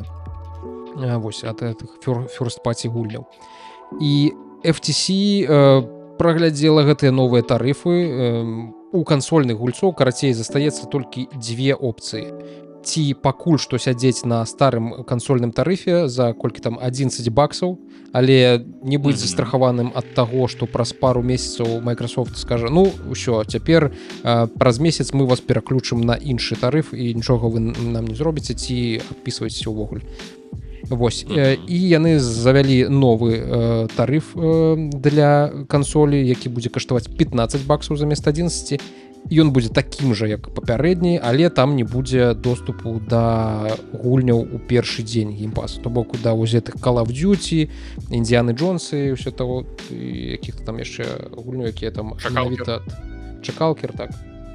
Вось. І у кансольшчыкаў застанецца опцыя ці вось гэты стандарт Game Pass набываць, ці набываць Xbox Game Pass Ultimate, дзе там яшчэ ідзе, который будзе ўжо каштаваць $20 і да которого у нагрузку яшчэ ідзе магчымасць гуляць ва ўсё гэта на PC, але калі ў цябе няма PC, то навошта гэта патрэбна, не зразумела. Карацей, Microsoft вельмі моцна ненавідзіць сваіх гульцоў на Xbox. Яна хоча, каб іх стала яшчэ менш, каб яны ўсе набывалі ПК, таму што на святым ПК ёсць і доступ да гульняў у першы дзень, і ўся бібліятэка геймпаса, і ўсё гэта каштуе ўсяго, што будзе каштаваць $12 замест 10, якія былі да гэтага. Вось такая дзіўны мув ад Microsoft. Не ведаю, чым ён прадыктаваны, але як ёсць. І FTC, федэральная гандлёвая камісія, называе гэты новы ўзровень Game Pass стандарт пагоршаным прадуктам, таму што новыя карыстальнікі Game Pass не змогуць падпісацца на Game Pass для кансолі коштам $11, які ўключае доступ да гульняў на старце ў першы дзень.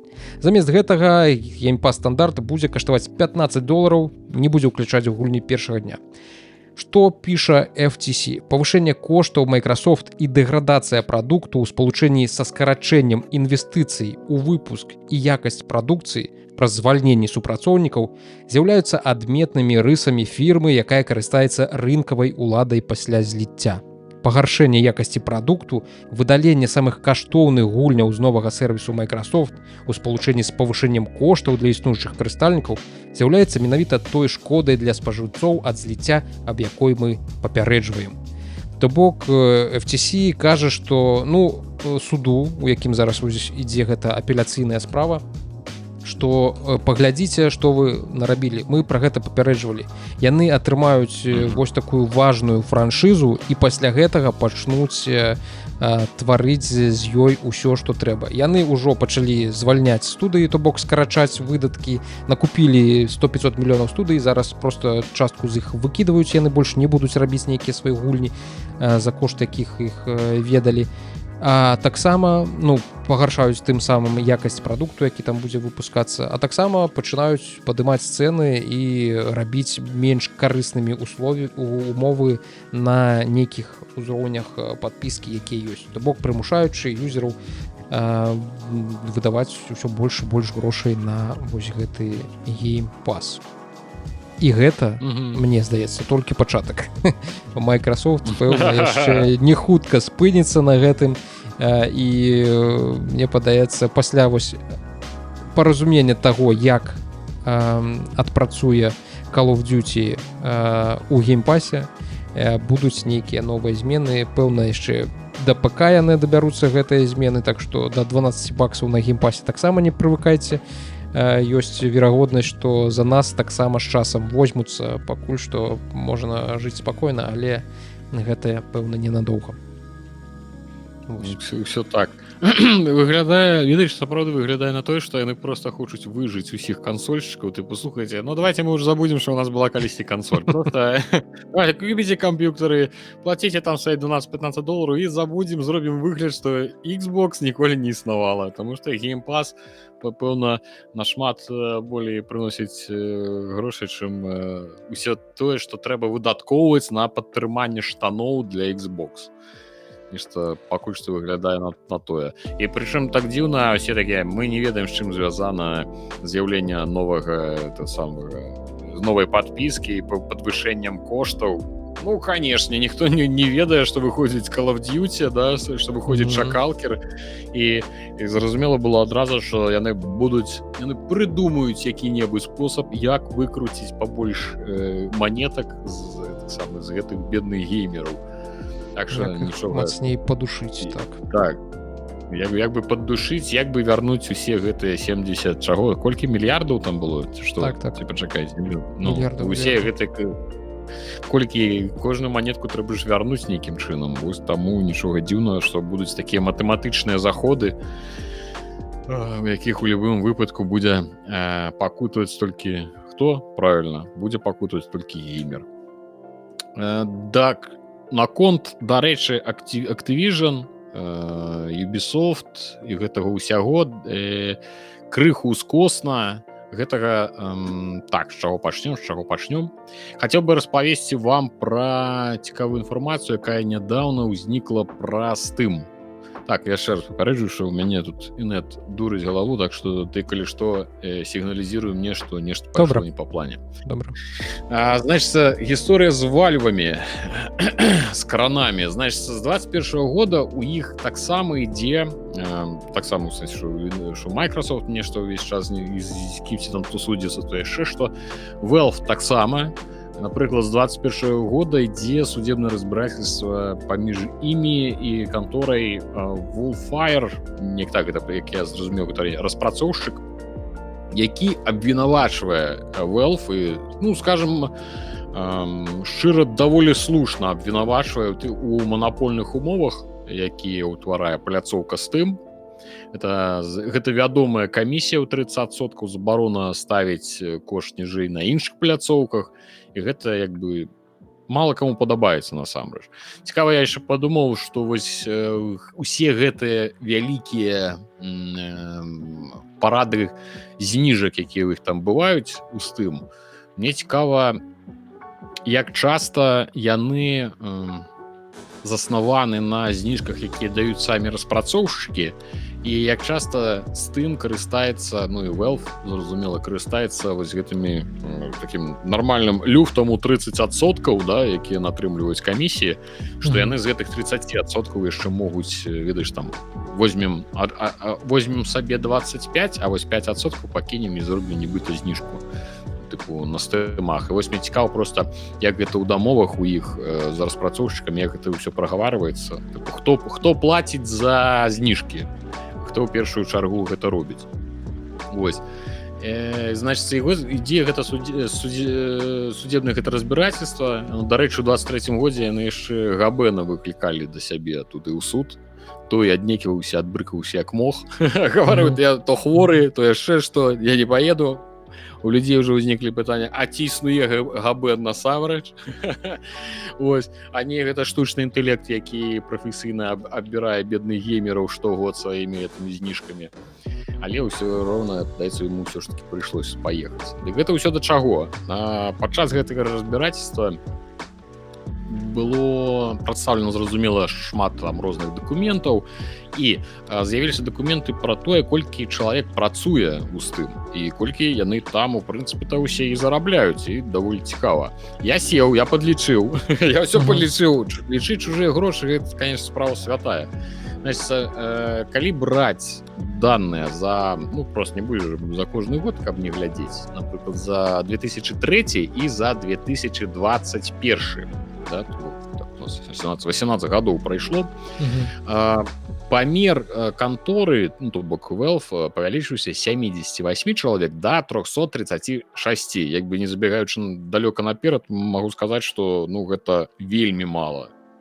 То бок такая малая колькасць людзей для настолькі уплывовай у гейм-індустрыі канторы, ну, насамрэч выглядае дзіўна, што які-небудзь там, я не ведаю, ну, той сам Microsoft, і гэта каля Microsoft Gaming, то бок не сам Microsoft, а гульнявы аддзел, гэта каля 20 тысяч. Напрыклад, Ubisoft там 19 тысяч, Electronic Arts там 13 700. То бок, і гэта толькі канторы, якія як бы займаюцца, ну, і выдавецтвам, і распрацоўкай гульняў. А Valve займаецца як і распрацоўкай гульняў, яны ж яшчэ робяць там Steam Deck умоўна, то бок яны ж і тэхнікай займаюцца, і інтэрнэт пляцоўку сваю трымаюць, то бок даволі разнастайныя яшчэ і працы ў іх. І вось наколькі ж меней у іх людзей.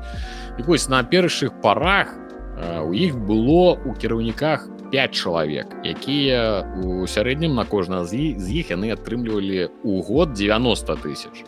А вось у 2021 іх колькасць кіраўнікоў зрабілася ўсяго-то 35, гэта там павялічылася прыкладам на 4% колькасць ад агульнай, а заробак у год кожнага з іх павялічыўся просто у 50 разоў.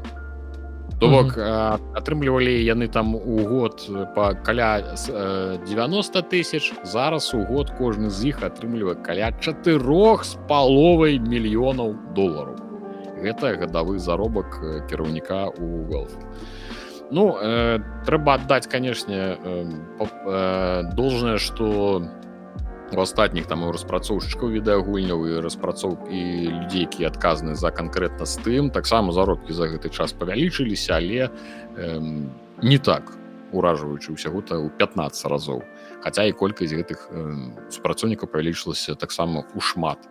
Так што можна сказаць, што яны дагэтуль Steam трымаюцца шчыльненька, не раздуваючы штат, не займаючыся гэтай усёй, не набіраюць падчас пандэміі там 500 чалавек, каб пасля пандэміі 400 там ці 600 наадварот яшчэ і звольніць, яшчэ і лішніх каб прыхапілі з сабой, калі будуць сыходзіць. Вось яны не раздувалі штат і як бачыш, даволі сціпленька, так шчыльненька і з павелічэннем, ну, добрым павелічэннем, канешне, трэба адзначыць, капіталізацыі іх, да, што і вось гэта кантора, якая падала на іх у суд, да гэтага ўсяго, што вось яны там дзяруць і 30%, і кошты там не даюць паніжаць у іншых крамах, гэта ўсё зразумела. Яны там сказалі, што вось яны там зарабляюць так шмат грошай, і колькі там 15, на кожнага сотрудніка атрымліваецца, супрацоўніка атрымліваецца каля 15 мільёнаў у год яны зарабляюць. Я так падумаю, што в прынцыпе у іх толькі на заробкі, калі ўсіх падлічыць, яны на кожна там у сярэднім палову яны толькі на заробкі карацей аддаюць з гэтай грошай, так што нічога у прынцыпе-то дзіўна, то бок яны там пэўна на зараплаты у іх там немалыя і не шкадуюць на сваіх супрацоўніках. Так што вось такая гісторыя. Перайсці там яшчэ, давай пакуль што не будзем пераходзіць ад гэтай тэмы, там яшчэ просто быў яшчэ адзін цікавы графікі, на якога ж так не звярнулі шмат увагі, усе ў асноўным засяродзіліся вось на колькасці супрацоўнікаў, якія там дагэтуль працуюць над Steam'ом, што над самім Steam'ом там нібыта 70 чалавек, у хардварным аддзеле там 40 чалавек, тыя людзі, што рабілі ўсялякія, ну, Steam Deck, прынамсі, пэўна. Ну, гэта, зразумела, даныя за 21 год. Тут трэба адзначыць, што, верагодна, нейкую частку працы яны аддаюць на аутсорс, і таму яна не будзе тут фігурыраваць у гэтых чартах, то бок мы не можам з некай 100% верагоднасцю казаць, што вось менавіта гэтыя людзі робяць Steam, больш там ніхто нічога не робіць. А яны, пэўна, некую частку ўсё ж такі аутсорсе у Індыі. А гэта ўсе астатнія, гэта ж таксама людзі, яны ж таксама. Так. Вось, а яшчэ там быў цікавы графік, які непасрэдна дэманстраваў commission revenue, то бок доходы з камісій Valve па гадах з 2009 па 2021. Вось, і адзін з гэтых графікаў, зараз мы спрабуем певоўнік павялічыць, ось такім чынам, пэўна. Ён дэманструе, што выраслі значна. ў 2021 годзе гэты профіт ён пераваліў за 2 мільярды баксаў, то бок умоўна на камісіях у 2021 годзе зарабіла Valve крыху больш, чым амаль што 2 мільярды, крыху менш ўсё ж таки так, чым 2 мільярды. Вось гэты правал у 2019 годзе, які адбыўся, ён пэўна звязаны з тым, што ў гэтым годзе са Steam сышлі вялікія усялякія выдавецтвы тыпу Electronic Arts, кого там Ubisoft, Bethesda, здаецца, сыходзіла ў свой час. Не ведаю, яны там вярнулись ці не вярнулись. Карацей, нехта там сыходзіў. Fallout там яшчэ ёсць, калі што. Так, вось. Але калі вось гэта была мода на тое, каб свае ўсе як іх лончеры пазапускаць. Не памятаю. Я просто ведаю, што ва ўсіх яны ёсць. А калі на там з'яўляліся, гэта сказаць не магу. Карацей, умоўна за перыяд з 19-го года, калі вось самы такі правальны год быў за апошнія там 5-годку, умоўна. Калі яны зарабілі 1 мільярд, все адно у самы правальны год, і за 2 гады яны змаглі падняцца да 2 мільярдаў баксаў. Гэта такая вельмі уражваючая лічба для Steam, і прынамсі, можна прыкладна хоць зразумець, колькі яны насамрэч там зарабатывалі 2 ці 3 гады таму. Вось, гэта такі парадак лічбаў, пра такі парадак. Так што калі на гэта глядзіш, то як бы разумееш, што гэта Wallfire, калі падавала там судовую позову, просто с криком «Чаму не мы столькі зарабляем?» Так што, я не ведаю нават, як і што з гэтай пазіцыі і казаць. З аднаго боку, зразумела, думаеш, сволачы, столькі дзяруцца, з другого боку, яны стварылі такія умовы для таго, каб вы маглі прадаваць. Як бы я разумею, што манаполія так і працуе прыкладна. Слухай, я табе так скажу, Steam адзін з нешматлікіх сервісаў, які не прайшоў дермафікацыю.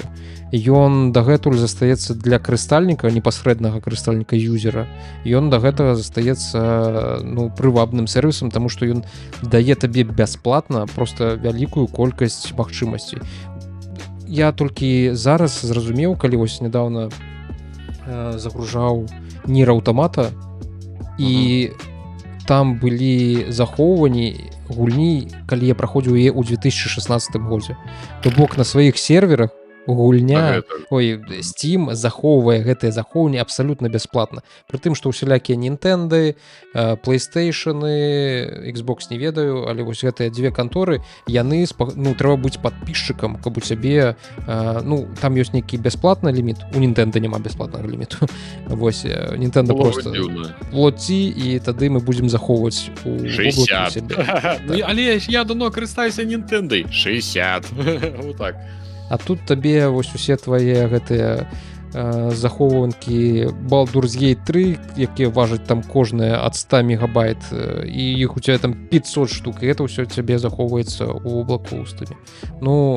Гэта як яго сервіс, які пакуль што добры для карыстальніка, і нам трэба маліцца, каб Габен яшчэ даўжэй пажыў, таму што калі ён стаміцца і ён захоча яго прадаць ці яшчэ штосьці зробіцца з этой кампаніяй, калі эта кампанія захоча расці хутчэй, зарабляць яшчэ больш грошай, захоча, каб з'явіліся ў інвестары выйсці на IPO на біржу, каб там вось гэтыя паперкі каштоўныя свае размясціць і атрымаць бясплатных грошай яшчэ больш.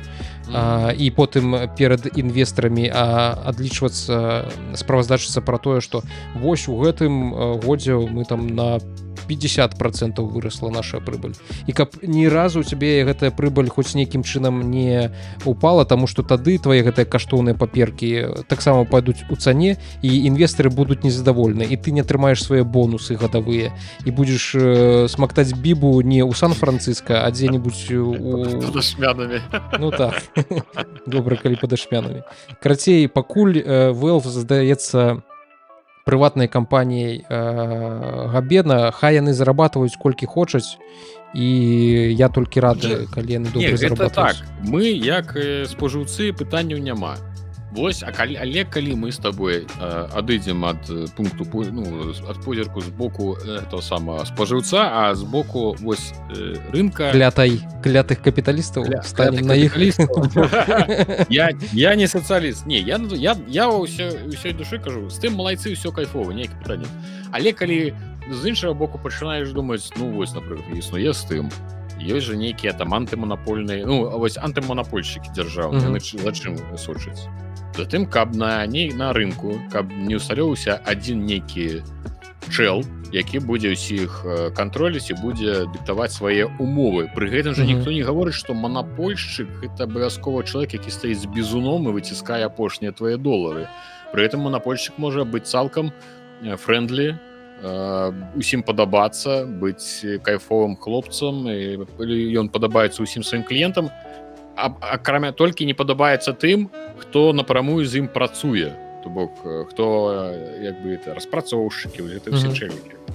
То бок наколькі рыначна, напрыклад, у нас ёсць там умоўна які-небудзь там Еўраопт, а ты вытворца нейкага тавара, і Еўроп табе адзіная крама там, напрыклад, у тваім рэгіёне, і то бок яна Еўроп табе дае пляцоўку, дзе ты можаш это ўсё прадаваць, але кажа, вось такі-то адсотак ты мне будзеш плаціць. Ты кажаш, мне не падабаецца, ён кажа, ідзі, плаці, ідзі, садзіся там на дварэ, стаў шапік і там сабе спакойна прадавай. То бок, наколькі ў гэтым моманце, вось у гэтых межах гэта манапольна ці не манапольна? Слухай, нам тут нават не трэба ставіць у гэтыя самыя типу гэта не наша праблема, хай там не типу пастаў сябе на месца там кампаніі, таму што мы самі, ты на Ютубе, у цябе ёсць на тваім канале спонсорства на Ютубе. Колькі Ютуб забірае камісію сабе з гэтага спонсорства? 30% ён забірае, калі ты не ведаеш. Ну вось, это ты ж 30%. Як ты лічыш? Табе непрыемна, калі вось замест там умоўна $10 прыходзіць 7? І то потым яшчэ хтосьці плацёжная камісія. Яны прапановваюць табе магчымасць. Не падабаецца 30, не атрымлівай нічога. Ну так. Таксама ты працуеш. Тыпу заводзь сваю ту самую сістэму, сваю пляцоўку, і там ось зарабляй, прыкручвай там аплату, падпіскі, і ось зарабляй колькі захочаш. На вуліцы, жабруй, з пасылкой трымай у руках. Вось, будавалі гэты сервіс, не падабаецца, будуй свой, і там свае правілы нейкія.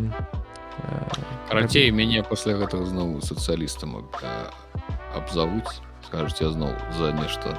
Так а ты быў за што? А я не, я-то за ўсё добрае супраць усяго кепскага. Я па класіцы. Не, я выключна паспрабаваў паглядзець з іншага боку, ці наколькі гэта правільна канкрэтна ў структуры рынка. Я разумею логіку. Не хочаш, не бяры. Але ж якраз такі антыманапольныя розныя гэты штукі, яны змагаюцца з тым, каб вось гэта правіла не хочаш, не бяры, яно мела нейкія абмежаванні. Каб ты атрымаў аушы, калі ты атрымліваеш нейкую там 100%. Калі атрымліваеш 100% уладу, каб ты ўж зусім там 90% ці не хочаш, не плаці. Як бы па рынку ўсё справядліва. Але калі ты пагадзішся, ты будзеш аддаваць 90% свайго там прыбытку. То бок нейкая ж мяжа, нейкія ж гэтыя павінны існаваць. Я ось Тут давай яшчэ значым, што камісія стрымае, яна ўсё ж таки не такая прамая, што вось 30% яны заўсёды 30%. Там ёсць грейды, ўсё ж такі там на першыя 10 мільёнаў баксаў, на якія прадалася твая гульня, будзе 30%. Астатнія наступныя 40 мільёнаў баксаў, якія ты зарабіў, яны ўжо з іх будзе спаганяцца 25%. І ўсё, што вышэй вось гэтых 50 мільёнаў, якія ты зарабіў, з яго будзе спаганяцца 20%. То бок там ёсць вось такія. Зразумела, што паспрабую зарабі. Усяго-то нічога, трэба прадаць 50 мільёнаў як бы копій. Не, это на баксаў, на 50 мільёнаў баксаў. Баксаў. Это колькі копій? Ну, можна одну на 50 мільёнаў просто прадаць і все. Чым праблема? Алло. Вы што, не ведаеце? Просто одну трэба прадаць. Ну, што, складана? Дарэчы, 50 мільёнаў. Гэта колькі 1000 гульняў, это 5 баксаў, это 5000, так? Так што мільён гульняў усяго, што трэба прадаць. Усяго? По 5 баксаў? Не, 50. 10 мільёнаў гульняў трэба прадаць. 10 мільёнаў гульняў па 5 баксаў. Але калі па 10, то ўжо менавіта таму гульні іншых распрацоўшчыкаў каштуюць па 70 і 80 долараў. Они просто ўсе хочуць атрымаць зніжку ад Габэна. Лаяльную картку, ён просто картку лаяльную дасылае і ўсё, яны просто хочуць яе ўсе атрымаць. Таму такія кошты высокія. Карацей, мы разабраліся ў чым? Мы разабраліся, што Габэн малайчына, а ўсе хай смокчуць бібу. Правильно? Вот так. Не ўсе. Не ўсе? Я не буду. Так а ты ж плоціш долары, табе смактаць бібу не трэба. Гэта так. Ну, все, карацей, са стымом разабрались, що компанія мала. Ну, аутсорс, так а що, ти думаєш, у інших конторах нема аутсорса? Я думаю, що навіть той Microsoft Gaming з 20 тисячами... О, ёсць, так. У всіх ёсць. Ну, я думаю, що... Брать у разліках, напевно, не треба. Це таке нешто. Ну, так. Незрозуміле лічби, я думаю, що... Це не люди навіть. Да, ну их этих аутсорсеров. Она нават называется, типа, аутсорсеры. Кто ж? Ну, не ж такое. Ой, добра. Давай одних неблагих хлопцов перейдем до других не вельми. Да, благих. Ну, карацей, не суперских. Да Ubisoft. Ось, Ubisoft. Ты только что бачыў прыклад цудоўнай анімацыі, вось літаральна можаш на секунд 15 назад. Вось гэты момант. Чаму у мяне такая добрая якасць? Вау, які выбух. Бачыў калі-небудзь такі 8К выбух у гульні 4А коштам як самалёт. Вось Ubisoft так сабе можа дазволіць. Нядаўна выйшаў 10-хвілінны геймплей по Star Wars Outlaws. И, скажем, шчыра... Нет, за себе пакуль не буду говорить. Ты отвалился? Что отбывается? Так, добра. Я хотел просто незаўважна адкрыць дзверы, каб не задыхнуцца ў гэтым пакоі. Я просто хвалюся за свой интернет, я таму ўсё, што хреново адбываецца трансляцыі, я правда думаю, што по моей вине ўсё лягло, а я зараз буду у пустку. Нават курыцы, калі адрэзаць галавой, наш хвіліну будзе расказваць жарты. Так што ты давай таксама. Окей. Дарэчы, наконт курыц. Я сёння, калі вы бачыце, што я сёння нейкі марудны, вы мяне даруйце. Сёння вельмі рана прачнуўся, амаль што з пеўнямі, з сабакі мяне разбудзілі. Я сёння вельмі рана? 6. Ну, 6. Я з 6 ўжо працы нарабіў сёння, як гэта іх самы. Я сам устаў у 6, не па будильніку, а сам. Ну, дед же. Так ось, Ubisoft. 10-хвіліннае геймплейнае відэа Star Wars Outlaws. Нагадаю, гэта гульня выходзіць у нас 30 жнівня. У Беларусі будзе недаступна, адразу кажу. І калі набыць, яно там вельмі нешта дарагое. Там падаецца, ну, як звычайна ў якім-небудзь там Ubisoft Plus, можа, якіх там 70 евро, нешта такое будзе. Кошт. Значит, 10-хвілінны гэты геймплейны ролик ужо паспелі смактаць, ужо абхаілі, што ўсё там хрэнова. Графон не завезли, нешта ўсё не тое, не падабаецца, і часткова я, ў прынцыпе, з ім магу пагадзіцца. Як бы, але мы да гэтага яшчэ прыйдзем. Значит, пасля таго, як тут усе раскрытыкавалі, дызлайкаў на відэа накідалі, значит, фінансавы дырэктар Ubisoft пацвердзіў, што яны збіраюцца паказаць яшчэ больш контенту, і нічога больш яны там змяняць у гульні не будуць, таму што гульня ўжо, як даруйце за гэты штамп, пайшла на золото. Так. Яны пасмяшылі людзей, што сказалі, што да гэтай кучы, што Skull and Bones гэта 4 гульня, як і Star Wars Outlaws. Вось. Квадрыпл. Неблагая. Вось. Значит, геймплейны ролик, і вось калі верыць спецыяльным даруйце. Калі верыць спецыяльным там пашырэнням, таму што ж YouTube не паказвае нам усіх дызлайкі.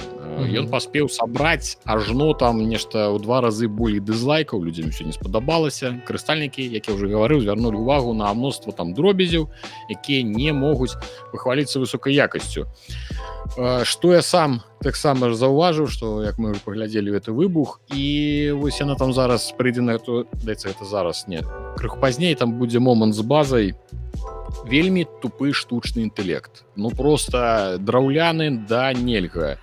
Ворагі не рэагуюць, там умоўна там знаходзіцца на нейкай базе 15-50 там метраў адзін ад аднаго, страляюць лазары, ніхто нічого не чуе, усе ходзяць, як бы ва ўсіх усё добра. І мне гэта не падабаецца. Стэлсавыя элементы тыпу. Гэта стэлс, гэта неймаверны стэлс, то бок стэлс дасягаецца не закон нейкай прадуманасці, а закон таго, што просто бобаты ці там хто будуць чуць цябе у метры каля цябе, хоць ты там ядерны выбух будзе ляпні, яны нічого не пачуюць, не рэагуюць. Ці хіба можа быць выключна для таго, каб паказаць нам геймплей, маглі зняць на там, не ведаю, супер нізкай складанасці. А чаму такое дрэннае это самое выбух? Что это такое?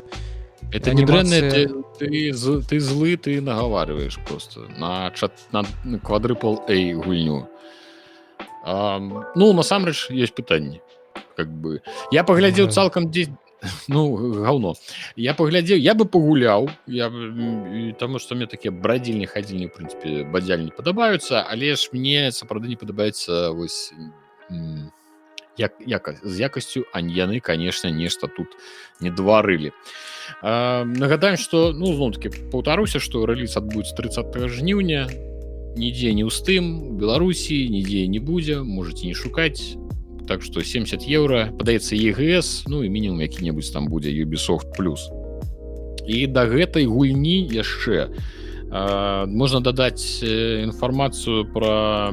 адзінае, што яшчэ чаму не буду гуляць, яна ж выходзіць 30 жніўня, а 20 жніўня выходзіць самы цар Малпа Вуконг. Да, за 10 дзён, я не думаю, што можна будзе паспець у нейкім спакойным тэмпе прайсці. Ось, так што трэба будзе яшчэ думаць. Хочацца, але і кошт, і вось гэта ўсё пакуль што давольна такі адсоўваюць ад сябе. Разам з тым Ubisoft прадставілі справаздачу, такую мінімальную, але цікавы момант там ёсць пра сябе. І, значыць, яны прадставілі свежую справаздачу і пагутарылі з інвестарамі аб сваіх гульнявых поспехах і планах.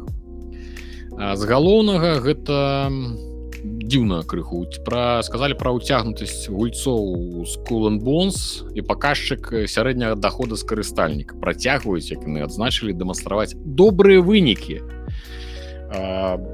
Але ўзнікае пытанне, добрыя адносна чаго? Таму што і з чым яны параўноўвалі, бо відавочна, што і старт, і рэакцыя супольнасці на гэты даўгабуд Skull and Bones, ён быў такі, явно быў непараўнальны з тым, што яны чакалі. Гэта 300%, што чакалася зусім нешта іншае.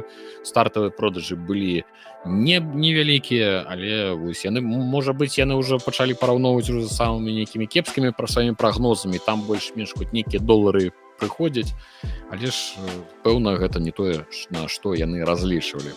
А вось умоўна бясплатны шутер X-Defend Пра яго, дарэчы, і не мы і ў гульнявых навінах я звычайна іх не згадваю і ў відзіку ў Telegram. Дарэчы, на які таксама заходзьце, падпісвайце, мы рэдка пра іх пішам, таму што это ўсе бясплатныя шутары, там выходзяць кожны месяц. Это ўсе крамы, дзе хочуць проста купіць гэтыя штаны, гэтыя разнакаляровыя боты. Ну, карацей, гэта крыху не наш такі жанр, не наш сегмент, таму мала пра яго гаворым, але вось гэта Defiant. Ну так, нам зусім мала засталося актыўнага жыцця і трэба яго выстрачаць на штосьці. Ну, каб мне было 20 гадоў, імаверна, я бы спрабаваў усе гэтыя гульні, усе гэта X-Defiant і Finals, як он там The Finals. The Finals, у гэтым месцы што там яшчэ бясплатная Once Human выходила. Зараз это Dungeon Born, карацей, штомесяц выходзяць гэтыя бясплатныя гульні, якія вельмі разлічваюць атрымаць з вас хоць якую пенёнзу, ну, нейкім чынам унутры гульнявым продажам. Таму як бы не моцна мы звяртаем на іх увагу, але ж вось гэты Defiant і па іх справаздачы она прыцягнула больш за 11 мільёнаў гульцаў да сябе. Зразумела, што гаворка ідзе не пра адначасовы паказчык, а нейкі такі тэрміновы, доўгатэрміновы. Яшчэ былі скасаваны 2 мабільных праекты, іх 2 рэлізы, што яны рыхтавалі для смартфонаў. Гэта з чым звязана, я не ведаю, імаверна, з не самымі добрымі фін-паказчыкамі.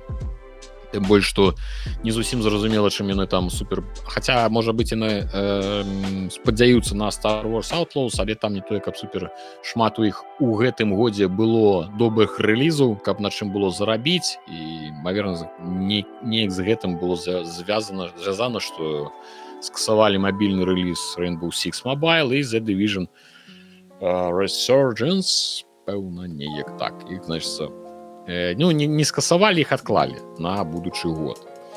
І ў гэты момант я крыху забыў, што вось тая самая угода, пра якую ты гаварыў дагэтуль, пра набыццё Activision, да, пра Microsoft. Там адзін з пунктаў быў, што гульні Activision Blizzard яны будуць дададзены ў падпіску Ubisoft+. Я гэты момант пропусціў, скажем так. І, значыць, да канца гэтага бягучага фінансавага года яны павінны дадаць першыя гульні. Я не зусім зразумеў, што значыць першыя гульні Activision Blizzard. Але ж, ну, вось нейк так яны сказалі. Што ў выніку гэтага падпісання паглынання Activision Microsoft'ам, вось у гэтым пунктам будзе, што у падпіску Ubisoft Plus абсалютна дададуць абсалютна ўсе гульні Activision Blizzard, абсалютна ўсе.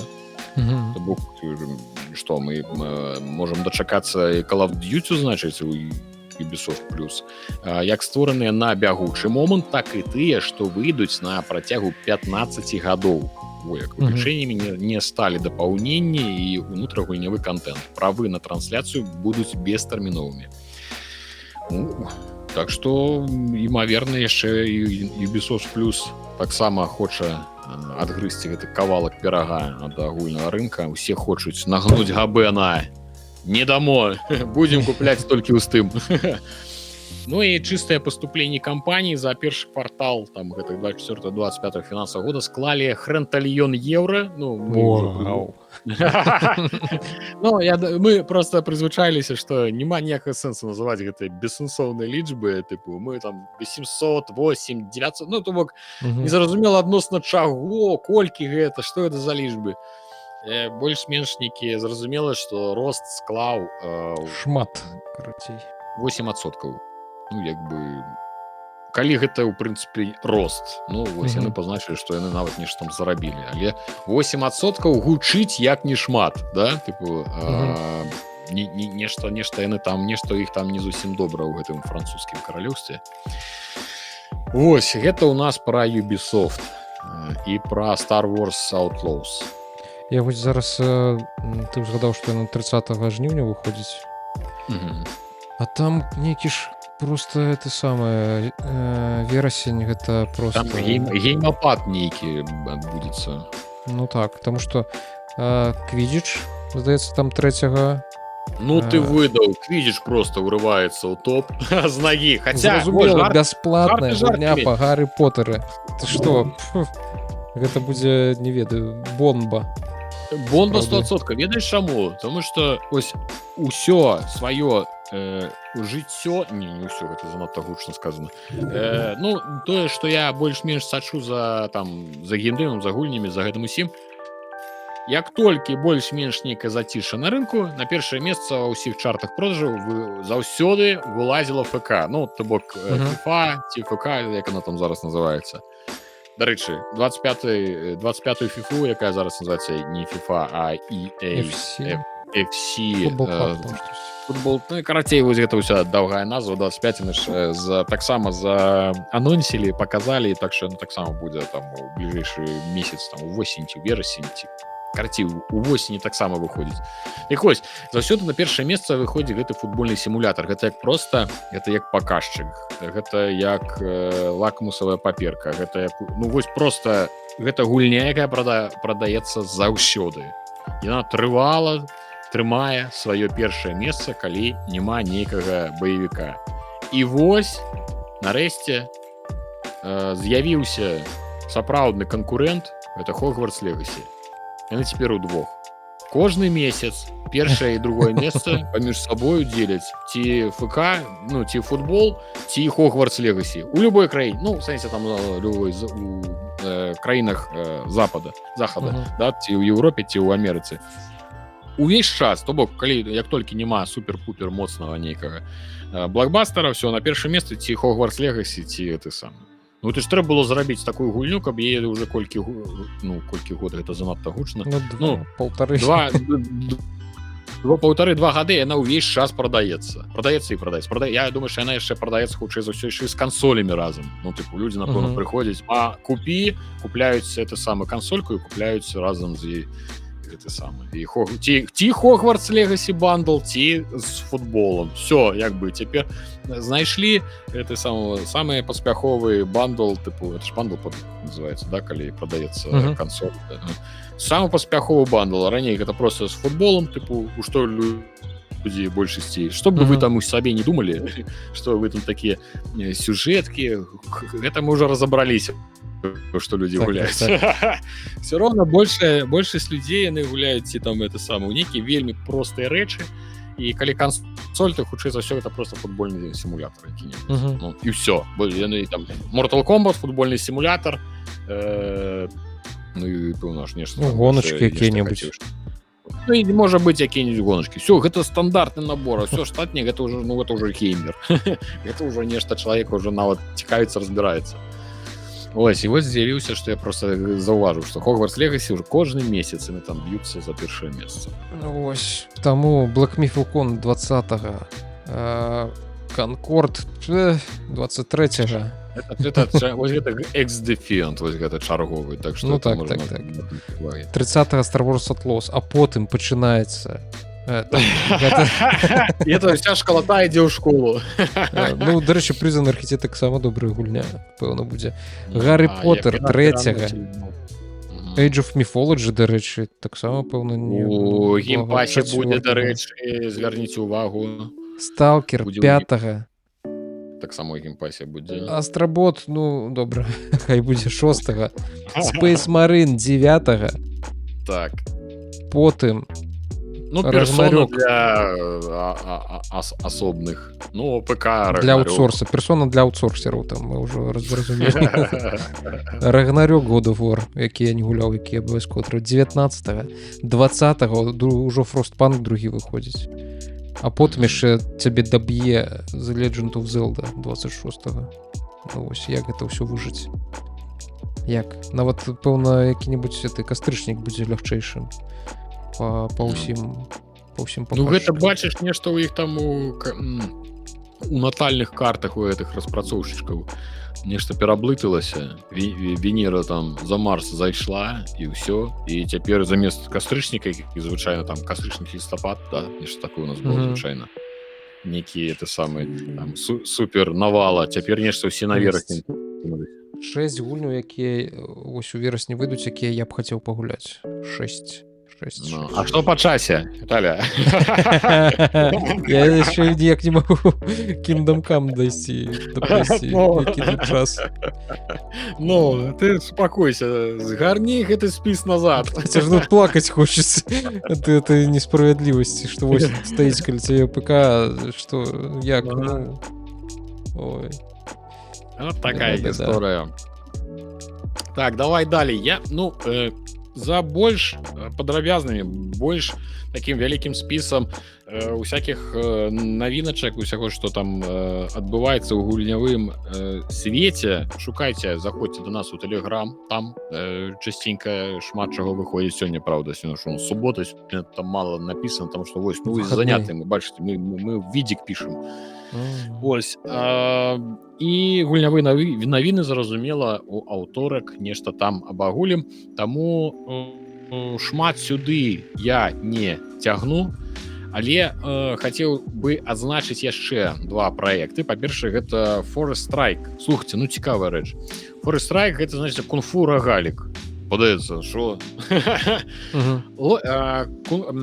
Так, тут трэба, я зараз, як я ўмею тлумачыць, лепш я прачытаю. А то ніхто нічого так дакладна не зразумее.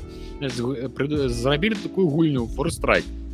У галоўнай ролі вы баец кунг-фу, які адпраўляецца ў падарожжа, зразумела, там, каб выратаваць імператара ад уплыву заслівага адмірала. Ну, як бы тут сюжэт, пэўна, не самая моцная частка. Значыцца, у нас ёсць у галоўнага героя, гэта як бы выглядае як сцэна, на якой мы будзем біцца з ворагам. Іх нейкая колькасць, там 5-6 чалавек.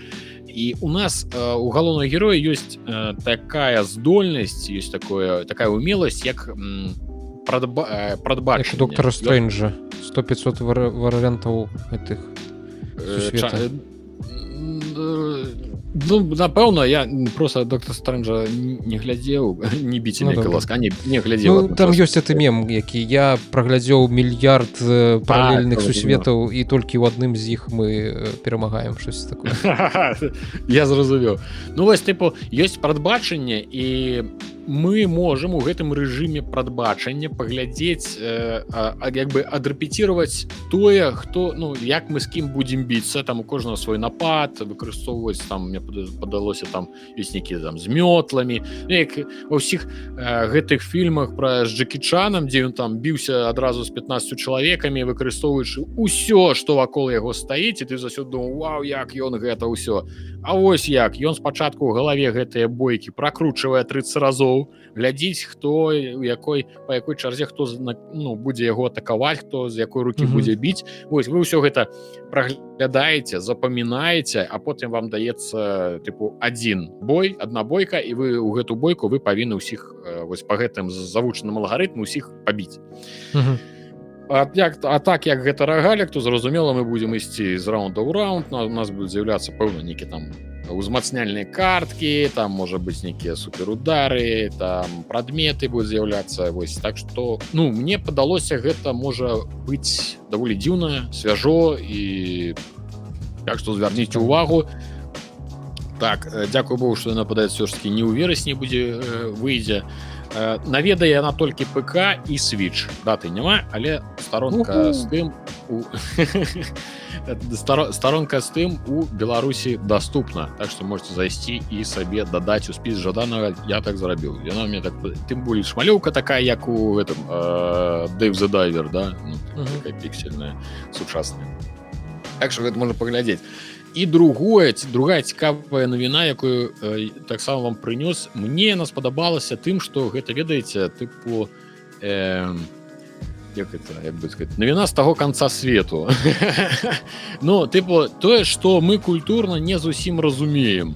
Але, ну, напрыклад, я думаю, што вы, як і мы, шмат глядзелі гэтых амерыканскіх фільмаў, ведаем, што ў іх даволі папулярны, ну, зразумела, што амерыканскі футбол, і конкретно амерыканскі футбол з гэтым самым у каледжах, да, чэмпіянаты каледжаў, там вось гэта ўсё універсітэтаў, і ў іх это ледзь не цікавей, чым якая-нибудь НФЛ сама, да, там па спаборніцтвах. І, значыцца, 19-га, гэта учора карацей 19 числа выйшла гэта EA Sports College Football 25 і нічога як бы ну гульня зразумела что у кожнай гульні ёсць свае прыхільнікі але у гэтай гульні твой нелюбімы папярэдняе выданне дзе можна пагуляць там за 2-3 дні да рэліза гульні калі ты заплаціў крыху больш дык вось яны прадалі 2,2 мільёны выданняў коштам па $100 то калі там звычайная гульня ну як звычайна там каштуе 60-70 яны выставілі па сотачцы і ты можаш гуляць на 3 дні раней 2,2 мільёны просто узяў і вынес гэта просто для разумення наколькі ну популярна да мало то что американскі футбол а конкретно вось такі американскі футбол з этими каледжамі іх мясцовымі і так что гэта якраз таки такія гульні якія ну гэта культурная не код это ну такая культурная рыса асабістасць да вось я наўрад ці яна у нас хоць неяк продастся да тыпу что нейкі НФЛ мало что просто не НФЛ а уже про нейкія каледжы нейкі універсітэты кому цікава вось я дарэчы нават не змог адразу знайсці дзе набыць ну тыпу я такі зайшоў з тым зайшоў няма такі зайшоў Xbox няма а дзе прадаецца я далей так не полез ну можа быць у саміх там EA іх там это самы лаунчер магчыма ну то бок нібыта яны нават такі хто у Еўропе да і хрэнства Еўропы можна нават іх там не запускаць там сядзяць за сваімі там сокерам фу так что там усе можа толькі прадаюць так что вось такія лічбы паважаныя гледачы так что калі хочаце зарабіць грошы можна просто рабіць гульні пра амерыканскі каледжны цікава якім бы тыражом прадаўся накладам гульня пра беларускую першую лігу цякая там у нас вышэйшая ліга найвышэйшая з усіх вышэйшых еўрапейскіх ліг так вышэйшая першая другая такая лютая там ой, ладно, не буду. Я нават больше не буду нічого подкидывать, каб тебе не знесло. Не шапайце деда з яго гэтымі ранамі, не сыпьце яму туды соль на гэтыя раны. В прынцыпе, то пра гулечкі, то, напэўна... Усё? Ну, все, я ж кажу, што шмат што ў тэлеграме посціцца, заходзьце, глядзіце, там розныя рэлізы, што на тыдні выходзіла, недзе з нейкімі рэв'юшкамі, нейкі падсумуем, зразумела, што там за тыдзень выйдзе у наступны аўторак, абавязкова глядзіце гульнявыя навіны. Так, давай толькі яшчэ адзначым, памятаеш, мы мінулым разам пра гэтага Эміо понастроили, понабудовали теории. Это так само можно прочитать, конечно, у Телеграме, але калі хто не читал. Так, ну, калі мы ўжо сказалі гэта мінулым разам, трэба, напэўна, зараз расшифраваць. Усё ж такі Эмі, гэта апынулася, гэта не гульня. Гэта не гульня. Всё, да відзення. Ну, як бы я не здзівіўся этому ўсяму. Гэта не гульня жахаў ад Bloober Team, як магло падацца. Гэта апкомін прыгодніцкая відэагульня ад Nintendo на Nintendo Switch. І гэта чацвёртая ў серыі Famicom Detective Club нейкая гульня. Апошняя выходзіла 27 гадоў таму у 1997 годзе, здаецца, неяк так. Вось, і гэта будзе штосьці вось такое. Таму добра так увяла ўсіх узман Nintendo. Потому что а мы геймеры думали, няўжо Nintendo выпусціць. Не буду. Конечно, да відзення. Раскатали, конечно, вусны. То, что хотелось отзначить. Все, слухай, про медиа тут мне няма чего сказать. Я не подрыхтовался. Про медиа я нешта хотел сказать. Просто скажу, что недавно моя жонка пачала глядзець Twin Peaks. Я просто па-першых я нават не ведаў, што яна збіраецца глядзець. Я сеў просто за кампом, нешта сядзеў вечар і только першую мелодыю, першую нотку пачуў, я Там-тарам-там, там-тарам-там-там. і аркі паехалі. Так, гэта не той Twin Peaks. Гэта Twin Peaks на крыху больш серый. Самую маласць серый. Вось, я такі, вау, я ўспамінаў накаціла адразу з дзяцінства, з нейкага з лютага. Я чамусьці, у мяне Twin Peaks звязаны якраз такі чамусьці з вёскай. Я ў вёсцы яго глядзеў. І ён мне быў жудасны, ты там карлік, там і ты хадзіў, нешта там такое было. І мяне так гэта неяк трывогу нейкую на мяне наганяла, што дагэтуль я памятаю, калі мелодыя пачынае граць, у мяне якраз такі чамусьці больш такі трывожныя нейкія такія ноткі ад яе. Траўма на ўсё жыццё. А ты, пра што ты гаворыш, конечно. Так, пра каментарыі. Дарэчы, я хацеў, пакуль ты пачаў гаварыць пра тэхніку, хацеў каментары зрабіць, але у мяне такі хреновы інтэрнэт, я только ўключыў YouTube, у мяне ўсё пачало сыпацца, я ой, назад, вяртаю ўсё ўзад. Я не смог YouTube адкрыць, каб паглядзець. Адзінае, што я магу сказаць пра тэхніку для ляўшы. Мы ў мінулы раз гаварылі, памятаеш, я скардзіўся пра мышку. Так. Дарэчы, нармальна, выдраў уже этой кнопкі, ўсё добра працуе, ніякіх пытанняў. Мне пішуць, да ўсе робяць, ва ўсіх ёсць, ребята, ніякіх пытанняў. Я ведаю, што робяць. Я ведаю, што калі зайсці ў інтэрнэт, напісаць мышка для ляўшы на трэцяй старонцы Гугла, я найду нават гэтыя мышкі, якія прадаюцца, а на 5-й знайду тая, якая ёсць у Беларусі. Гэта ёсць. Я разумею, што можна нагугліць хоць чарцей у лапцях, 100%. Але калі вы пойдзеце проста ў які-небудзь 5-й элемент, там, не ведаю, што-небудзь, вялікія краму тэхнікі, вы не ўбачыце там ніводнай мышкі для левой рукі. І тое, што мне паказвалі, вось, ёсць жа этой мышкі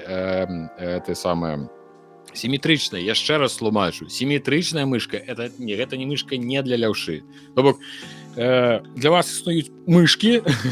Для нас толькі сіметрычныя. Для нас толькі сіметрычныя. А для левшы вы не знойдзеце ў краме. А калі знойдзеце, яна будзе адна там якая-небудзь і будзе каштаваць яна як самалёт.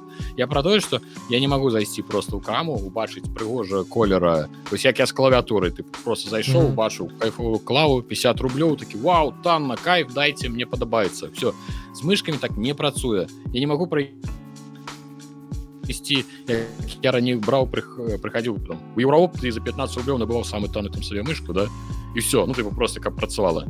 Я не магу так, з левой мышкой не знойдзеце так. Ні ў однай краме іх не будзе такого стэнда, да я не кажу пра стэнд, просто каб яны былі хаця бы 2-3 тыпу. Не будзе такого. Калі недзе ёсць, то гэта вельмі нейкі дзіўны выпадак, ці гэта крама на 100 акраў. Акры, як амерыканец сказаў прям. Вось, карацей, это таго, што я ўсё ведаю, што яны робяць, але даступнасць гэта, канешне, зусім іншае пытанне. Ну, я ўжо прызвычаюся, мне прасцей кнопкі выдраць, чым вам тлумачыць, у чым моя праблема. Вось. Ну што, ты каментарый глядзіш? Так, я знайшоў адзін каментары. Апошнім, што я гуляў з пашагавага, гэта пакрокава, гэта The Banner Saga, гэта сюжэтная гульня пра паміраючы свет, вельмі атмасферная і запоўнена цяжкімі выбарамі. Была там нейкая цікавасць з баямі, але я запамятаваў, наўрад ці спадабаецца, але я раю паглядзець. Дарэчы, так, я гуляў у Banner Saga даўно, калі яна дайш толькі выходзіла. Я гуляў, бач, мы абодва гулялі. Гаварылі, што напісалі, што мы наўрад ці ведаем, это вы што вы пра нас неяк хранавата думаеце. Ну так, яна такая пакрокавая, а потым з рэжымам за пакрокавымі баямі тыпу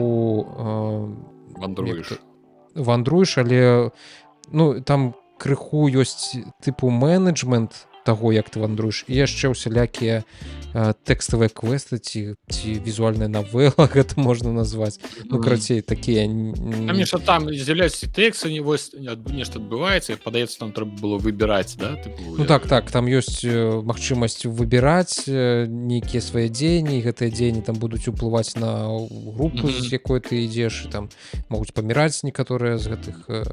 Але вось яна такая у выглядзе візуальнай навелы, залы і вось такія таксама гарады, куды там можаш зайсці, некаторыя інтэрактыўныя нейкія пабудовы, там штосьці з імі парабіць. Ну, карацей... Хто гэта гульню не ведае, звярніце ўвагу, насамрэч. У свой час, як яна выйшла, яна так, здзівіла і прыемна здзівіла. Вельмі свежа так адчувалася.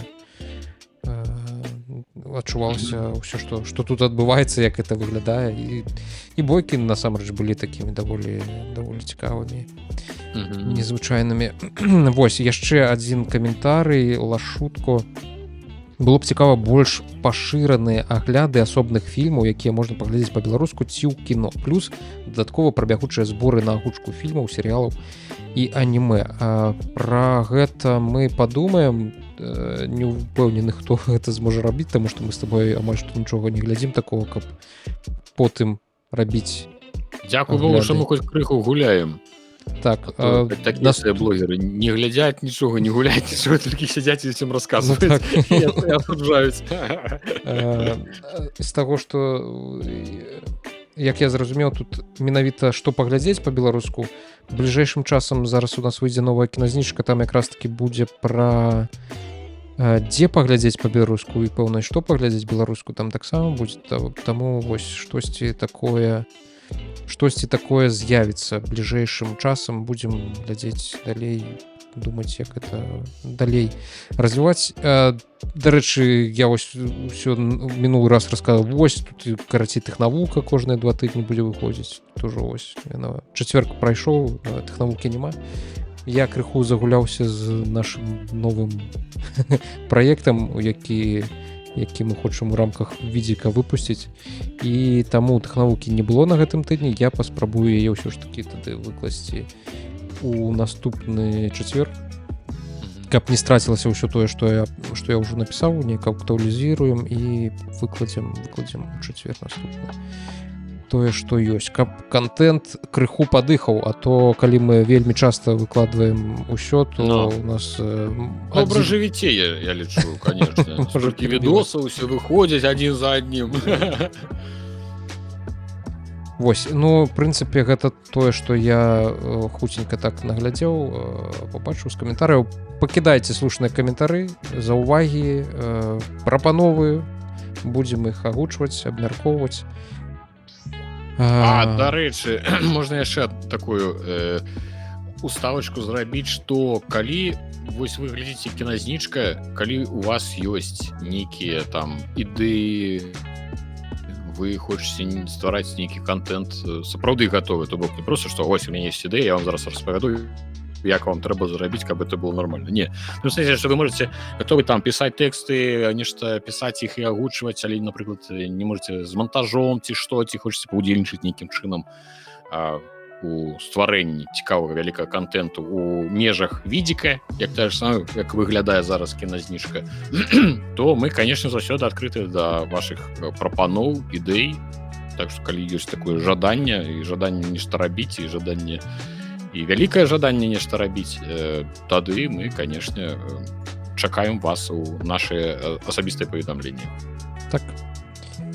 Вось, на гэтым усё, здаецца, больш няма чаго вам сказаць. Дацягнулі да 2 гадзін. Вяртаемся ў форму. Вот тупа база. Вялікі дзякую ўсім, хто даглядзеў гэты выпуск відзіка да канца. Нам вельмі гэта важна. Пакідайце свае каментары, будзем іх чытаць. Пабачымся на наступным тыдні. Усім пакуль. Всё, всім дзякуй. Да пабачэння.